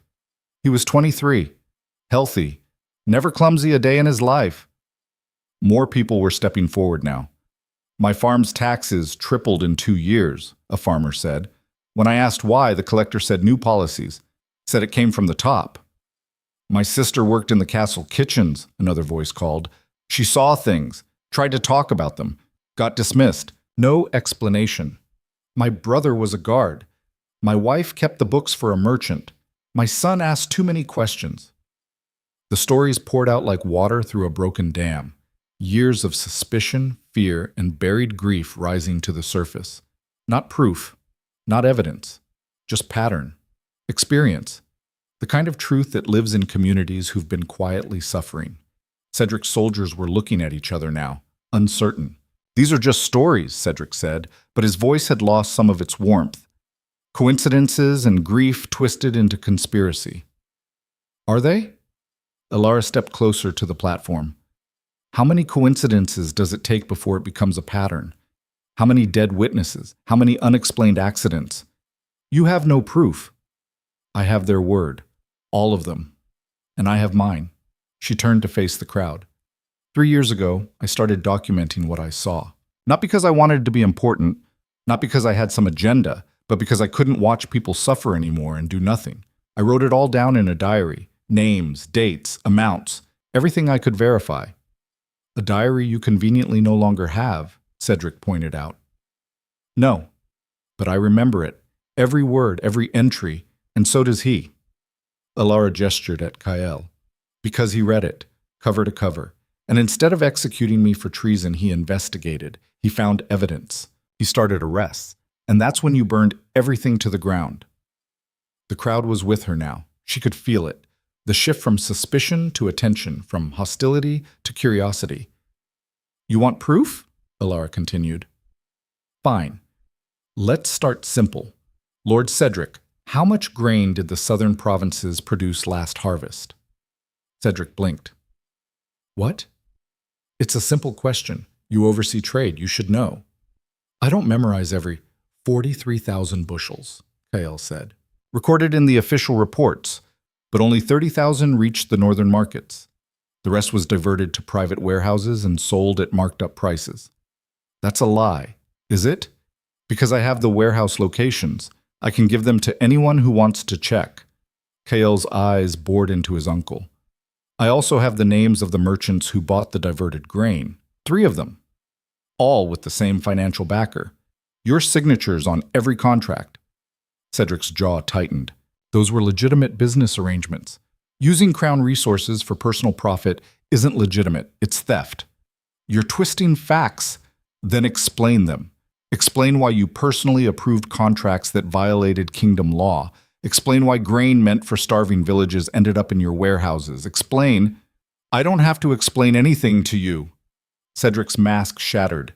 His voice rose, sharp and furious. You're a child playing at kingship. You always have been.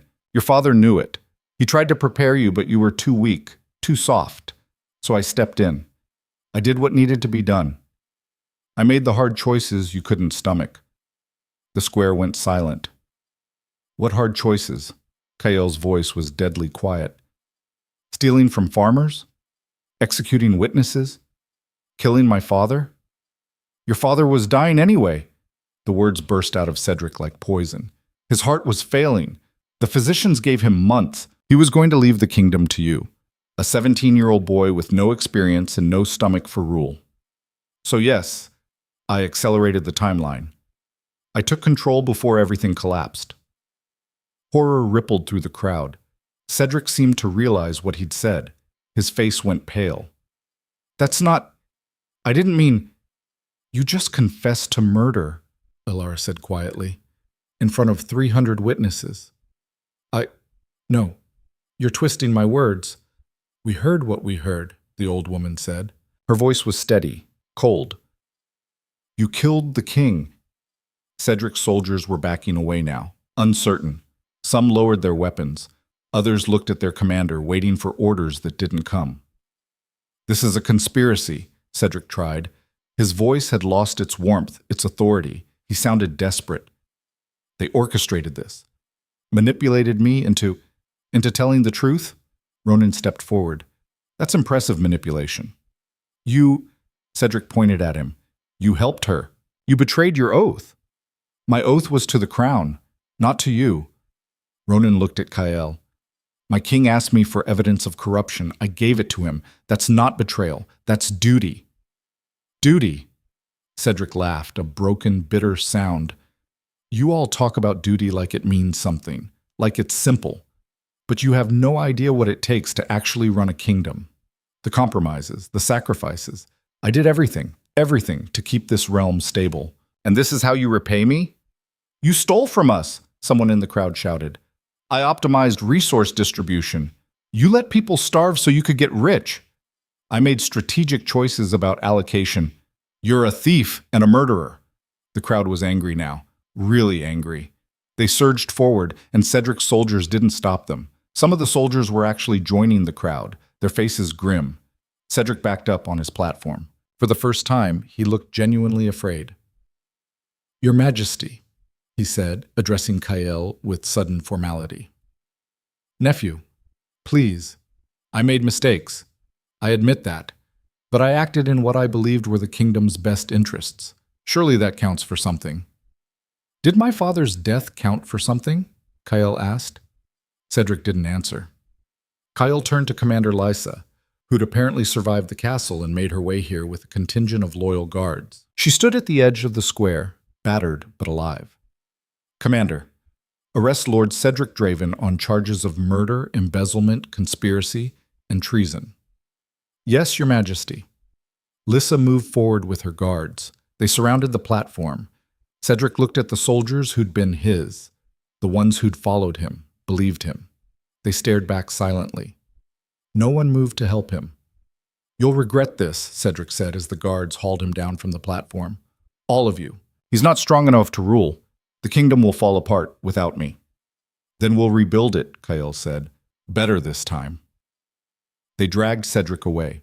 He was still shouting, threats, justifications, desperate pleas, but no one was listening anymore. The square erupted in noise, people talking, shouting, crying, relief and anger and confusion all mixed together. Guards were trying to restore order, but it was chaos. Elara felt her knees buckle. The adrenaline that had been holding her upright drained away all at once. She would have hit the ground if Kael hadn't caught her. Easy, he said. Did we just... She couldn't finish the sentence. Yeah, we did. He confessed. He actually confessed. You backed him into a corner, gave him nowhere to go but the truth. Kael's arm was around her shoulders, holding her steady. That was incredible. Elara laughed. It came out shaky, borderline hysterical. That was stupid. I had no plan. I was making it up as I went. Best kind of plan. Ronan appeared beside them, his face grim. We need to leave, now. This crowd's turning into a mob, and when mobs form, people get hurt. Where? Anywhere but here. Come on. They pushed through the crowd, which parted reluctantly. People reached out to touch Kael, some in supplication, some in anger, some just wanting contact with their king. He acknowledged them all, but kept moving. They made it to a side street, then an alley, then finally a small inn tucked away from the main market. The innkeeper took one look at Kael's face, recognized him, and immediately ushered them upstairs to a private room. On the house, Your Majesty, she said, and I'll keep anyone from bothering you. Thank you. She left. The door closed, and suddenly the three of them were alone in a room that smelled like old wood and candle wax. Elara collapsed onto one of the beds. Ronan sat in a chair, his head in his hands. Kael stood at the window, staring out at the market square below. What happens now? Elara asked. Trial, Kael said. Public, transparent. Everything Cedric did gets exposed. Every victim gets heard. And then, he paused. Then we figure out how to put a kingdom back together. That could take years. Probably will. He turned to face her. But it starts here, today, with people seeing that the truth matters more than power. You think they'll believe that? After what just happened? Yeah, I think they might. Ronan looked up. The council's going to fight you, the nobles, everyone who benefited from Cedric's system. Let them fight. I'm done compromising with corruption. Spoken like a man who's never tried to pass legislation, Ronan muttered, but he was smiling slightly. A knock at the door. All three of them tensed. Your Majesty?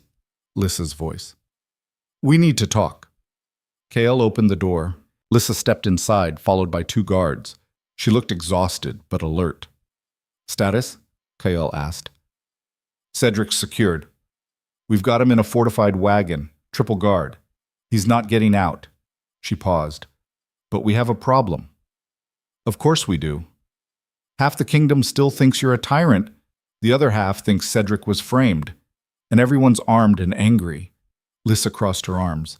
We have maybe 3 days before someone decides to settle this with violence. Then we don't wait 3 days.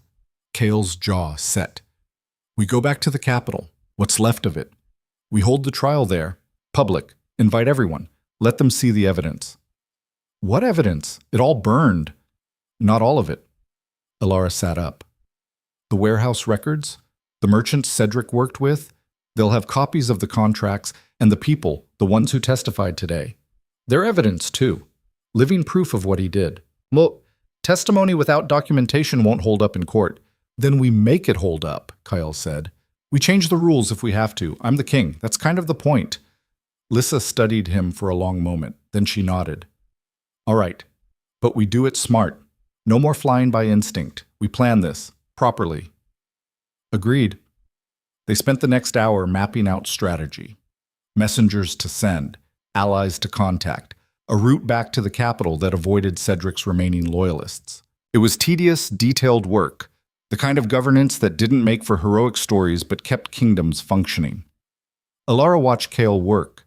He was different now, more certain, like something that had been dormant in him had finally woken up. When they finally took a break, Ronan went downstairs to arrange supplies. Lissa stepped out to coordinate with her guards, and Elara found herself alone with Kael for the first time since the forest.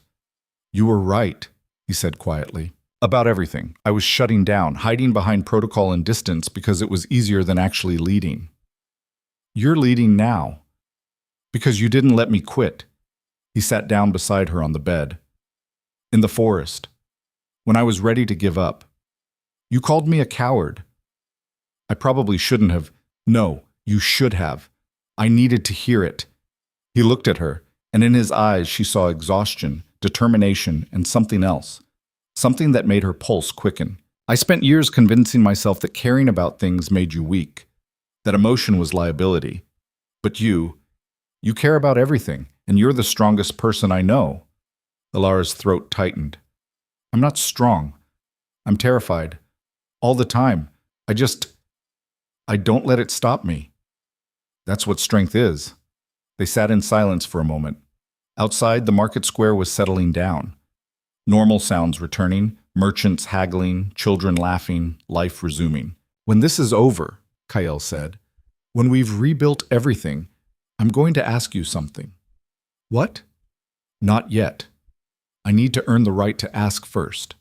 He stood, offered his hand, but I wanted you to know, so you don't run. I'm not running. Good. His hand was warm in hers, solid, real. And for just a moment, surrounded by chaos and uncertainty and the wreckage of everything they'd known, Elara let herself imagine a future where things were different, where a king and a guard's daughter could build something new together. The door opened. Ronan returned with supplies. Lissa came back with updates. The moment passed, replaced by practical concerns and immediate problems. But something had shifted. Not just between Elara and Kael, but in the kingdom itself. The story Cedric had built, the lies he'd used to maintain power, had cracked. And through those cracks, something true was starting to grow. It wouldn't be easy. The trial would be brutal. The rebuilding would take years, and plenty of people would resist change with everything they had. But standing in that small room above a market square, surrounded by people who'd chosen truth over comfort, Elara felt something she hadn't felt in months. Hope. They left Redwater 2 days later, traveling with a guard escort that grew larger at every town. People wanted to see their king, wanted to hear the story firsthand, wanted to be part of whatever came next. Word of Cedric's confession had spread like wildfire. Some people believed it immediately. Others were skeptical. But everyone was talking, and that was the first step. The capital came into view on the 5th day, or what was left of it. The castle was a burned-out shell, smoke still rising from the ruins. But the city around it was alive, bustling, rebuilding. Kael stared at the devastation his uncle had caused. "We start here," he said. "Clear the rubble, salvage what we can, and build something better on top of it." "Metaphorically or literally?" Elara asked. "Both." They entered the city to cheers and jeers in equal measure. Some people threw flowers, others threw rocks. Kael took it all with the same steady calm, acknowledging both the support and the anger. The trial would begin in a week. The entire kingdom was invited to attend. Cedric would face his accusers publicly, and whatever verdict came would be final. The night before the trial, Elara stood in the ruins of the castle library, the place where this had all started. The shelves were ash, the books were gone, but the foundation remained. "Building something new?" Kael's voice came from behind her. She turned. He stood in the doorway, silhouetted against the evening light. "Thinking about it?" she said. "Good. I'll need an advisor, someone who's not afraid to tell me when I'm wrong." "You'll need several of those." "Probably. But I'm starting with you." He stepped into the ruined room, his boots crunching on debris. "The council position. It's yours if you want it." Elara's breath caught. "I'm not qualified." "You documented 3 years of corruption while everyone else looked away. You stood in front of an angry mob and called out a murderer. You saved my life and my kingdom." Kael stopped in front of her. "You're more qualified than anyone. The nobles will never accept a commoner. Then they can adjust. The kingdom's changing, Elara. It has to. And I need people I trust to help change it." She looked at him. This man who'd been a distant, cold king when she'd started writing her diary, who'd slowly become human, who'd chosen truth over power when it mattered most. "All right," she said. "I'll do it. Thank you. But I'm going to make your life difficult. I'm counting on it." He smiled then, a real smile, not the practiced expression of a king, but something genuine and warm, and Elara felt her wolf stir, content and certain. This was right. All of it. The chaos, the rebuilding, the uncertain future. They'd survived, and now they'd build something worth surviving for. In the distance, the sun set over the ruins, painting everything in shades of gold and amber. Tomorrow would bring the trial. Cedric's reckoning. The kingdom's judgment. But tonight, standing in the ashes of what had been, Elara felt the future beginning, and it looked like hope. The trial began at dawn. They'd cleared the main courtyard, the only part of the castle still structurally sound, and erected a platform in the center. No throne, no royal trappings, just a simple wooden stage where truth would be spoken and judgment rendered. The crowd was massive, thousands of people packed into every available space, nobles in their finery, farmers in worn clothes, merchants, guards, servants. Representatives from every corner of the kingdom. Some had traveled for days to be here. Elara stood at the edge of the platform, her stomach churning. She wore clean clothes now, simple but well-made, courtesy of the royal stores that had survived the fire. Her hair was braided back. Her hands were steady, but inside her wolf paced restlessly, sensing the tension in the air. Kael stood beside her, dressed in black with the silver sigil of House Draven across his chest. He looked every inch the king, composed, authoritative, unshakable. But Elara knew better. She'd seen him in the forest, exhausted and uncertain. She knew the strength it took to stand here now. "Ready?" he asked quietly. "No. You?" "Not even close." They shared a quick, grim smile. Then Kael stepped forward and the crowd fell silent. "We're here," he said, his voice carrying across the courtyard, "because lies nearly destroyed this kingdom. Because corruption went unchecked for too long. Because people in power abused that power, and innocent people suffered." He paused. "Today, we set that right. Today, we hear the truth. All of it. No matter how ugly." He gestured to the guards. They brought Cedric forward. The former lord looked diminished. Gone was the warm smile, the easy charm. His clothes were rumpled, his face unshaven, his eyes hollow. They'd kept him isolated since Redwater. No visitors, no messages, no chance to coordinate a defense. They placed him on the platform, bound his hands, made him face the crowd.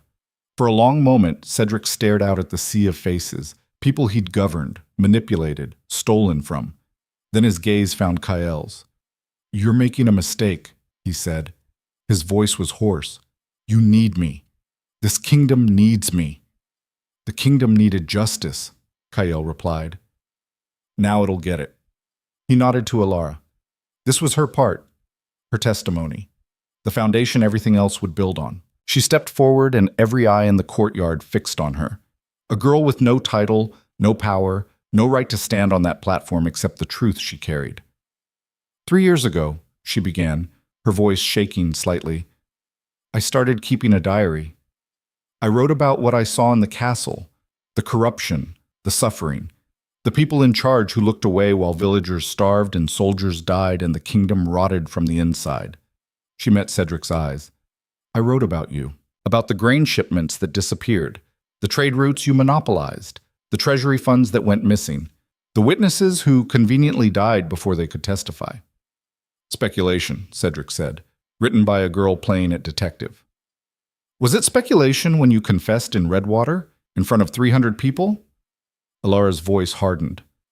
You admitted you killed the king, accelerated his death, you said, because you wanted control. Murmurs rippled through the crowd, people who hadn't been in Redwater hearing it for the first time. I was under duress.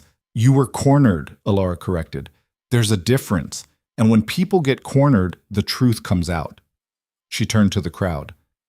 I'm not a noble. I'm not educated in law or politics. I'm just someone who paid attention, who wrote down what I saw. And what I saw was a man systematically stealing from this kingdom while convincing everyone he was saving it. The girl speaks well, a voice called from the crowd. Baron Toric, released from custody pending his own trial, but required to attend this one. But words aren't evidence. Where are the documents, the contracts, the proof? Burned, Elara said, along with the castle. Very convenient timing. Convenient for you, Toric shot back. No evidence means no way to verify your claims. For all we know, you fabricated everything. Then let's ask the people who weren't fabricated. Kael gestured to the crowd. Everyone who testified in Redwater, step forward. They came, slowly at first, then in a flood.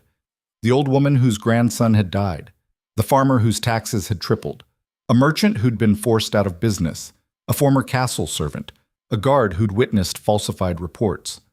One by one, they climbed onto the platform and told their stories.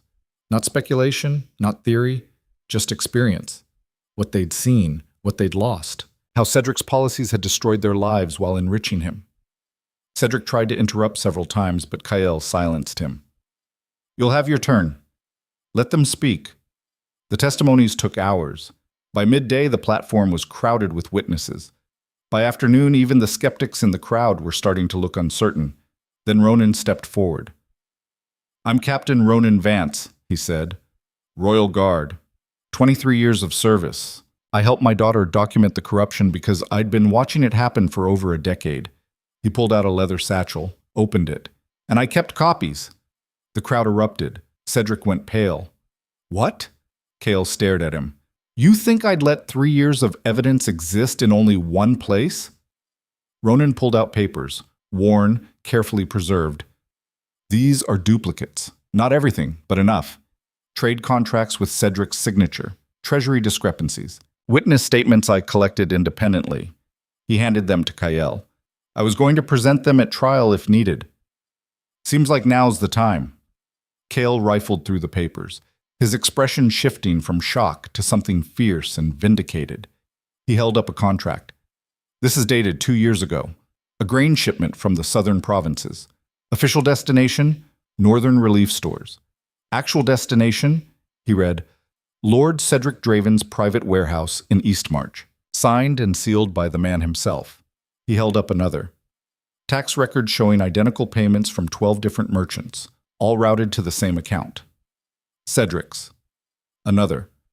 A letter from the former royal physician, written 3 days before he retired. Quote, I can no longer in good conscience remain silent about the late king's death. The symptoms were inconsistent with natural heart failure. I believe, enough, Cedric's voice cracked. Those are forgeries. They have to be. Forgeries with your handwriting? Your seal? Kale's eyes were cold. We have handwriting experts here. Should we verify? Silence. Or, Kale continued, you could tell the truth. For once in your miserable life, you could be honest. Cedric stared at him, at the papers, at the crowd pressing in on all sides. His shoulders sagged. What truth do you want? He asked quietly. That I loved my brother and killed him anyway? That I stole from people while convincing myself it was strategy?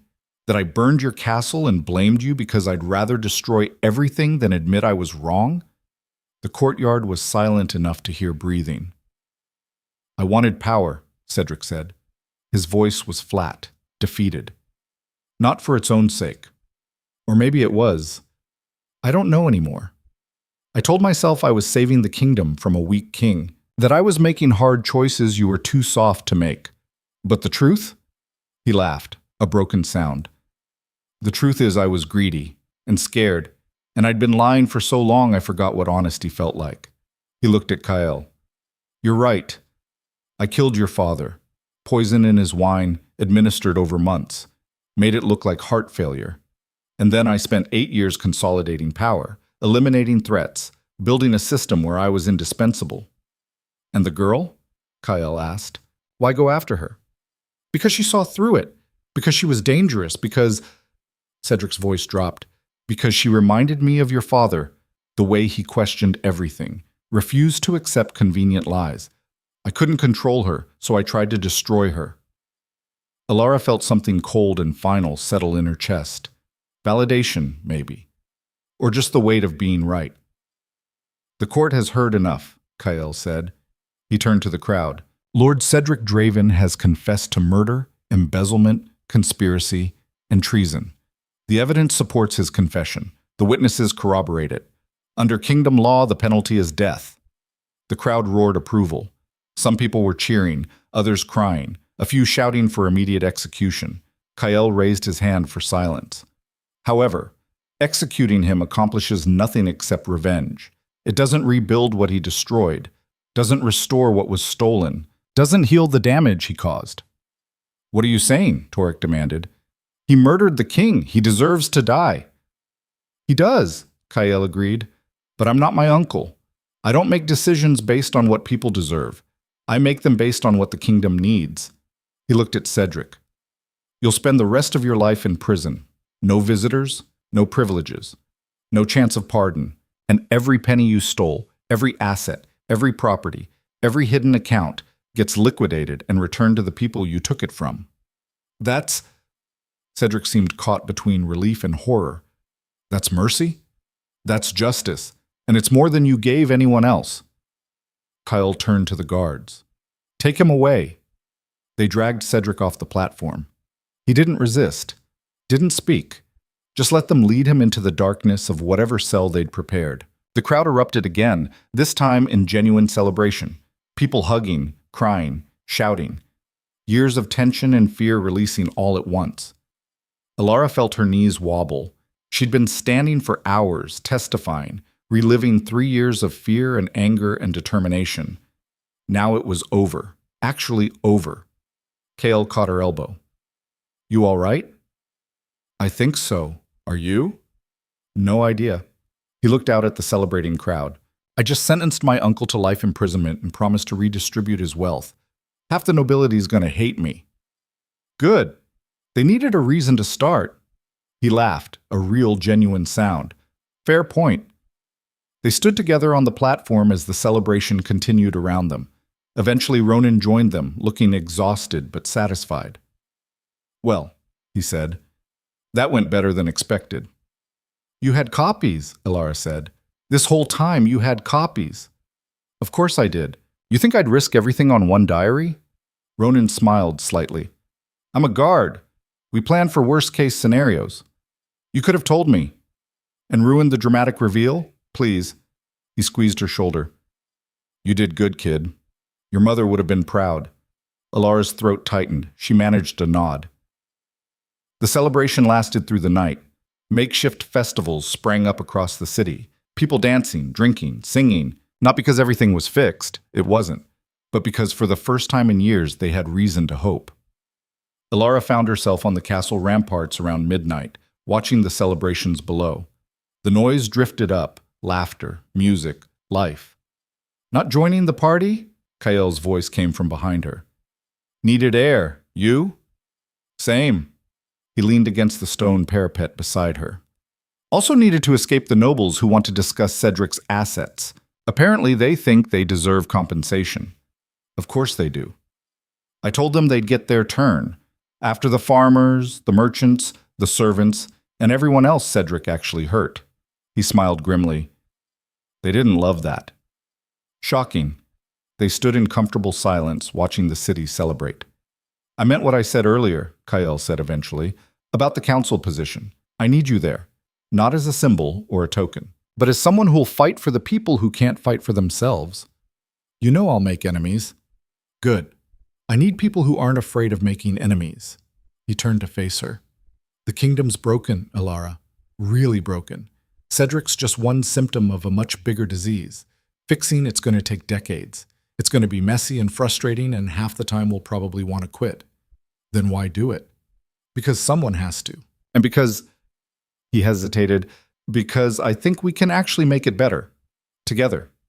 Elara studied his face, the earnestness there, the hope mixed with exhaustion. All right, she said. I'm in, but I have conditions. Of course you do. The council answers to the people, not just the nobles.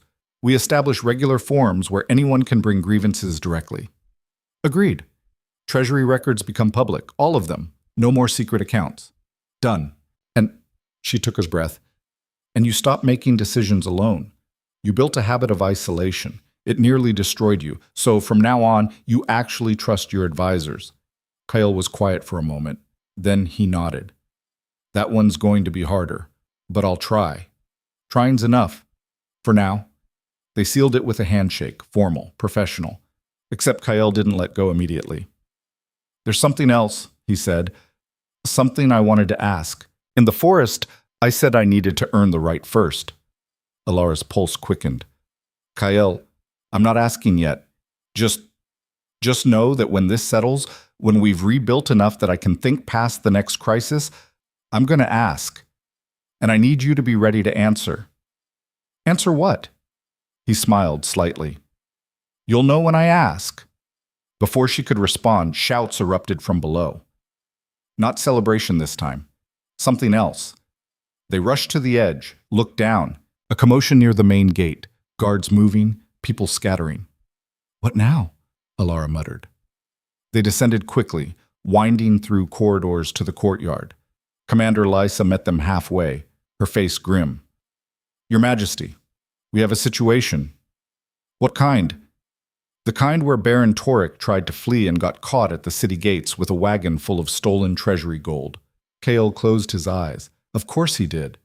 Should we arrest him? Definitely arrest him. Add attempted theft to his charges. Kael rubbed his face. Anyone else we should know about? Councilman Halvard's also missing, and 3 other nobles. We're searching. They're running, Elara said, because they know they're next. Let them run, Kael said. We'll find them, and when we do, they'll face the same trial Cedric did. Public, transparent, final. He looked at Lysa. Double the patrols, search every route out of the city. I want anyone involved in Cedric's operation found and detained.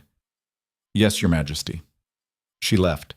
Kael stood in the corridor looking tired. This is going to keep happening, he said. Every corrupt official, every noble who benefited from the old system, they're all going to fight, run, resist. Then we fight back. As many times as it takes. You make it sound simple. It is simple, not easy, but simple. Elara stepped closer. We keep showing up, keep telling the truth, keep proving that the new system works better than the old one. Eventually people will believe it. And if they don't, then we tried. That's more than anyone else did. Kael looked at her, really looked, the way he had in the forest, like she was something unexpected, something worth fighting for. When did you get so wise? He asked. I'm not wise. I'm just stubborn. Same thing, usually. They returned to the ramparts. The celebrations were dying down now, people drifting home or collapsing where they stood. Tomorrow would bring new problems, new crises, new battles. But tonight, standing above a kingdom that was broken but rebuilding, Elara let herself feel something she'd been too afraid to feel before. Peace. Or close enough. 3 months later, the new council convened for the first time. They'd rebuilt part of the castle, just enough to have a proper council chamber. The room was simple, functional, with windows that let in natural light. No gold trim, no excessive decoration, just solid construction and practical design. Elara sat at the council table wearing the formal robes of her new position, Royal Advisor for Civil Affairs. The title felt too big, too important, but Kael had insisted, and the people had supported it. Around the table sat the other advisors, some old council members who'd proven themselves honest, some new appointments from common backgrounds. Ronan was there as head of the Royal Guard, Commander Lysa as military advisor, a merchant, a farmer, a scholar. People who represented the kingdom, not just its nobility. Kael sat at the head of the table, not on a throne, just a chair, nicer than the others, but not dramatically so. First order of business, he said, Treasury report. A gray-haired woman, the new treasurer, stood. We've recovered approximately 60% of Cedric's stolen assets. Distribution to victims is ongoing. We estimate another 3 months before everyone's been compensated. Good. Next. Agricultural reform, Elara said. She stood, unrolled a map. We've identified 12 provinces where Cedric's policies cause severe damage. I'm proposing tax relief for 2 years, plus seed subsidies and infrastructure repair. Cost? Kael asked. High, but cheaper than letting those provinces collapse entirely. Opposition? Most of the nobility. They think we're rewarding failure. They're wrong. Approved. Kael made a note. What else? The meeting continued for 3 hours. Policy proposals, budget allocations, disputes to mediate, boring, technical, essential work. When they finally adjourned, Elara's head was spinning. This was governance. Not dramatic trials or heroic speeches, but endless meetings and difficult compromises and incremental progress. It was exhausting. It was also working. She found Kael in his study afterward, reviewing documents. Knock, knock, she said from the doorway. He looked up, smiled. Come in. I need a second opinion on this grain distribution proposal. My opinion is you need to sleep more. Noted, not happening. Look at this. They spent an hour debating policy, arguing over details, finding solutions that neither of them loved but both could live with. Compromise. Coalition. The messy work of actually governing. When they finally finished, Kael leaned back in his chair, rubbing his eyes. I miss the forest sometimes, he admitted. When it was just survival. No policies to debate, no nobles to manage. Just staying alive. You'd be bored in a week. Probably. He looked at her. But at least I knew what I was doing there. You know what you're doing here. Do I? Half the time I feel like I'm making it up as I go. That's because you are. We all are. Elara sat on the edge of his desk. There's no manual for rebuilding a kingdom. We're figuring it out together. Together? Kael smiled slightly. I like the sound of that. You should. It's the only reason any of this works. He stood, moved closer. They were inches apart now, and Elara's wolf stirred, content and certain. I have that question, Kael said quietly. The one I said I'd ask when things settled. Elara's breath caught. Things haven't settled. Not even close. They never will. There'll always be another crisis, another problem, another fire to put out. He took her hands. But I'm done waiting for perfect timing. Because with you, there's never going to be a perfect time. Just now. Kael, I'm not asking you to marry me. Not yet. We're not there. He squeezed her hands. But I'm asking if you'll stand with me. Not as an advisor, not as a council member, but as someone I trust, someone I care about, someone who makes me want to be better. Elara's throat tightened. You're asking if I'll be your partner. In every sense of the word, governance, policy, life, all of it. She looked at him, this man who'd been a cold, distant king when she'd started, who'd learned to trust, to listen, to lead with both strength and compassion. Yes, she said. Obviously, yes. Kael's smile was brilliant, unguarded, real. He pulled her close, and she let him. Let herself lean into his warmth, his solidity. Let her wolf settle, satisfied and at home. Thank you, he murmured against her hair. For what? For not running. For staying. For everything. You did the same for me. We did it for each other. They stood like that for a long moment in the quiet of his study, surrounded by maps and documents and the work of rebuilding. Eventually, they'd have to return to the council, to the endless meetings and debates and compromises, to the slow, frustrating work of governance. But right now, in this moment, they were just two people who'd survived hell together and come out stronger. 6 months later, Kael made another announcement. The kingdom was gathered, not just the capital, but representatives from every province, watching via relay messengers who'd carry the news home. Kael stood on a newly built platform in the reconstructed courtyard. The castle was still being rebuilt, but progress was visible. New walls, new systems, new hope. Elara stood beside him, wearing robes that marked her as more than an advisor now. The seamstress had worked for a week on them, formal but practical, designed for someone who worked, not just ceremonied. The kingdom has endured much, Kael said, his voice carrying across the crowd. Corruption, betrayal, fire. We've lost people we loved, buildings we cherished, systems we relied on. He paused. But we've also gained something, a chance to rebuild better, to create a kingdom that serves all its people, not just the powerful. And that work continues. He turned to Elara. Today I'm making an announcement, a decision that some will question, some will oppose, but one I'm making anyway because it's right. He extended his hand. She took it, stepping forward. Elara Vance has served this kingdom with courage, integrity, and wisdom beyond her years. She's fought for the voiceless, challenged the corrupt, refused to compromise when compromise meant injustice. His eyes held hers. And today, I'm asking her to continue that work, not as an advisor, as my queen. The crowd erupted, shock, approval, anger, all mixed together. Elara's mind went blank. Queen. He was asking her to be queen. I know it's unprecedented, Kael said, addressing the crowd. A commoner on the throne. But precedent is what got us into this mess. We need new paths, new voices, and there's no one I trust more to help lead this kingdom forward. He looked at her, waiting. And Elara realized this was the question he'd been working toward, the culmination of everything they'd survived together. She could say no, could step back, remain an advisor, avoid the scrutiny and pressure and endless political warfare that would come with being queen. Or she could step forward. She chose forward. Yes, she said clearly, loud enough for everyone to hear. I accept. The crowd exploded again, louder this time. Guards had to restore order. Nobles were shouting protests. Common people were cheering. But through it all, Kael was smiling, and Elara's wolf was howling victory. The coronation happened a month later. Simple compared to traditional royal ceremonies. No excessive pageantry. No hours of ritual. Just vows, witnesses, and a crown placed on Elara's head by Kael himself. She wore white. Practical white. Not decorative. Her hair was braided. Her face was serious.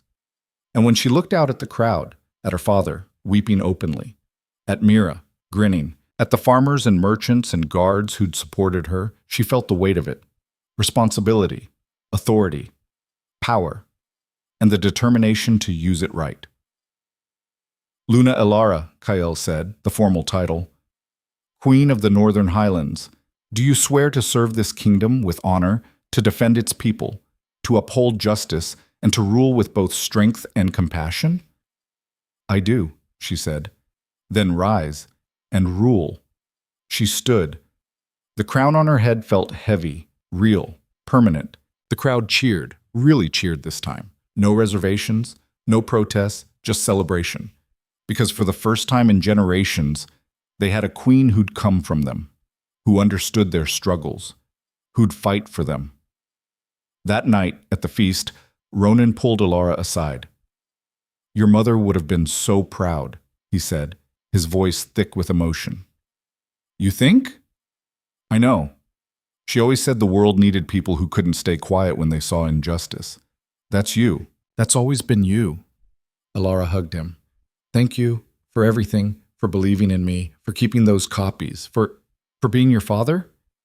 That's not something to thank me for. That's just what we do. They stood together watching the celebration. The nobles had mostly accepted her now, some genuinely, some strategically, some grudgingly. But acceptance wasn't the point. The point was change, and change had arrived. Years later, when historians wrote about the reign of King Kael and Queen Elara, they'd focus on the reforms, the redistribution of wealth, the new council system, the agricultural programs that restored prosperity to devastated provinces. But the real story, the one that mattered, was simpler. It was about a girl who refused to stay silent, a king who chose to listen, and a kingdom that learned truth was stronger than power. Elara stood on the castle ramparts one evening, years after her coronation, watching the sun set over a kingdom transformed. New buildings, new roads, new systems that actually worked. Kael joined her, slipping an arm around her waist. Thinking about something? He asked. Everything. Nothing. How different it all is now. Better? Definitely better. Not perfect, but better. Good enough? Elara smiled. For now. There's always more work to do. Spoken like a true queen. Spoken like someone who learned that change doesn't happen overnight. It happens in increments, through persistence, through refusing to give up. She leaned against him, comfortable in the silence. I'm glad you read my diary, she said eventually. I'm glad you wrote it, even though it nearly got us both killed. Especially because of that. Comfortable lives don't change kingdoms. Dangerous truths do. They watched the sun dip below the horizon, painting the sky in shades of amber and gold. And in the distance, in villages and towns and cities across the realm, people lived better lives than they had before. Not because of magic or miracles, but because two people had refused to accept that corruption was inevitable, that suffering was necessary, that the way things were was the way they had to stay. They'd proven different, and in doing so, they'd rewritten what a kingdom could be. Elara's diary, the one that started everything, sat in the royal archives now, preserved, protected. A reminder that truth, written down and spoken out loud, had power. That one person's courage could ignite change. That in the harshest worlds, where power crushed dissent and systems protected themselves, there was still hope. Not because hope was easy, but because people like Elara, stubborn, reckless, unwilling to stay silent, kept fighting for it. And sometimes, against all odds, they won. The kingdom wasn't perfect. It never would be. There were still corrupt officials to root out, still policies that failed, still people who resisted change. But it was better. And better was enough. Elara looked at Kael, her partner, her king, her friend, the man who'd learned to trust when trust felt impossible, who'd chosen truth over comfort, who'd built a better world with her, one difficult decision at a time. Ready for tomorrow? She asked. No, you? Not even close. They smiled at each other. Tomorrow would bring new challenges, new crises, new battles to fight, but they'd face them together.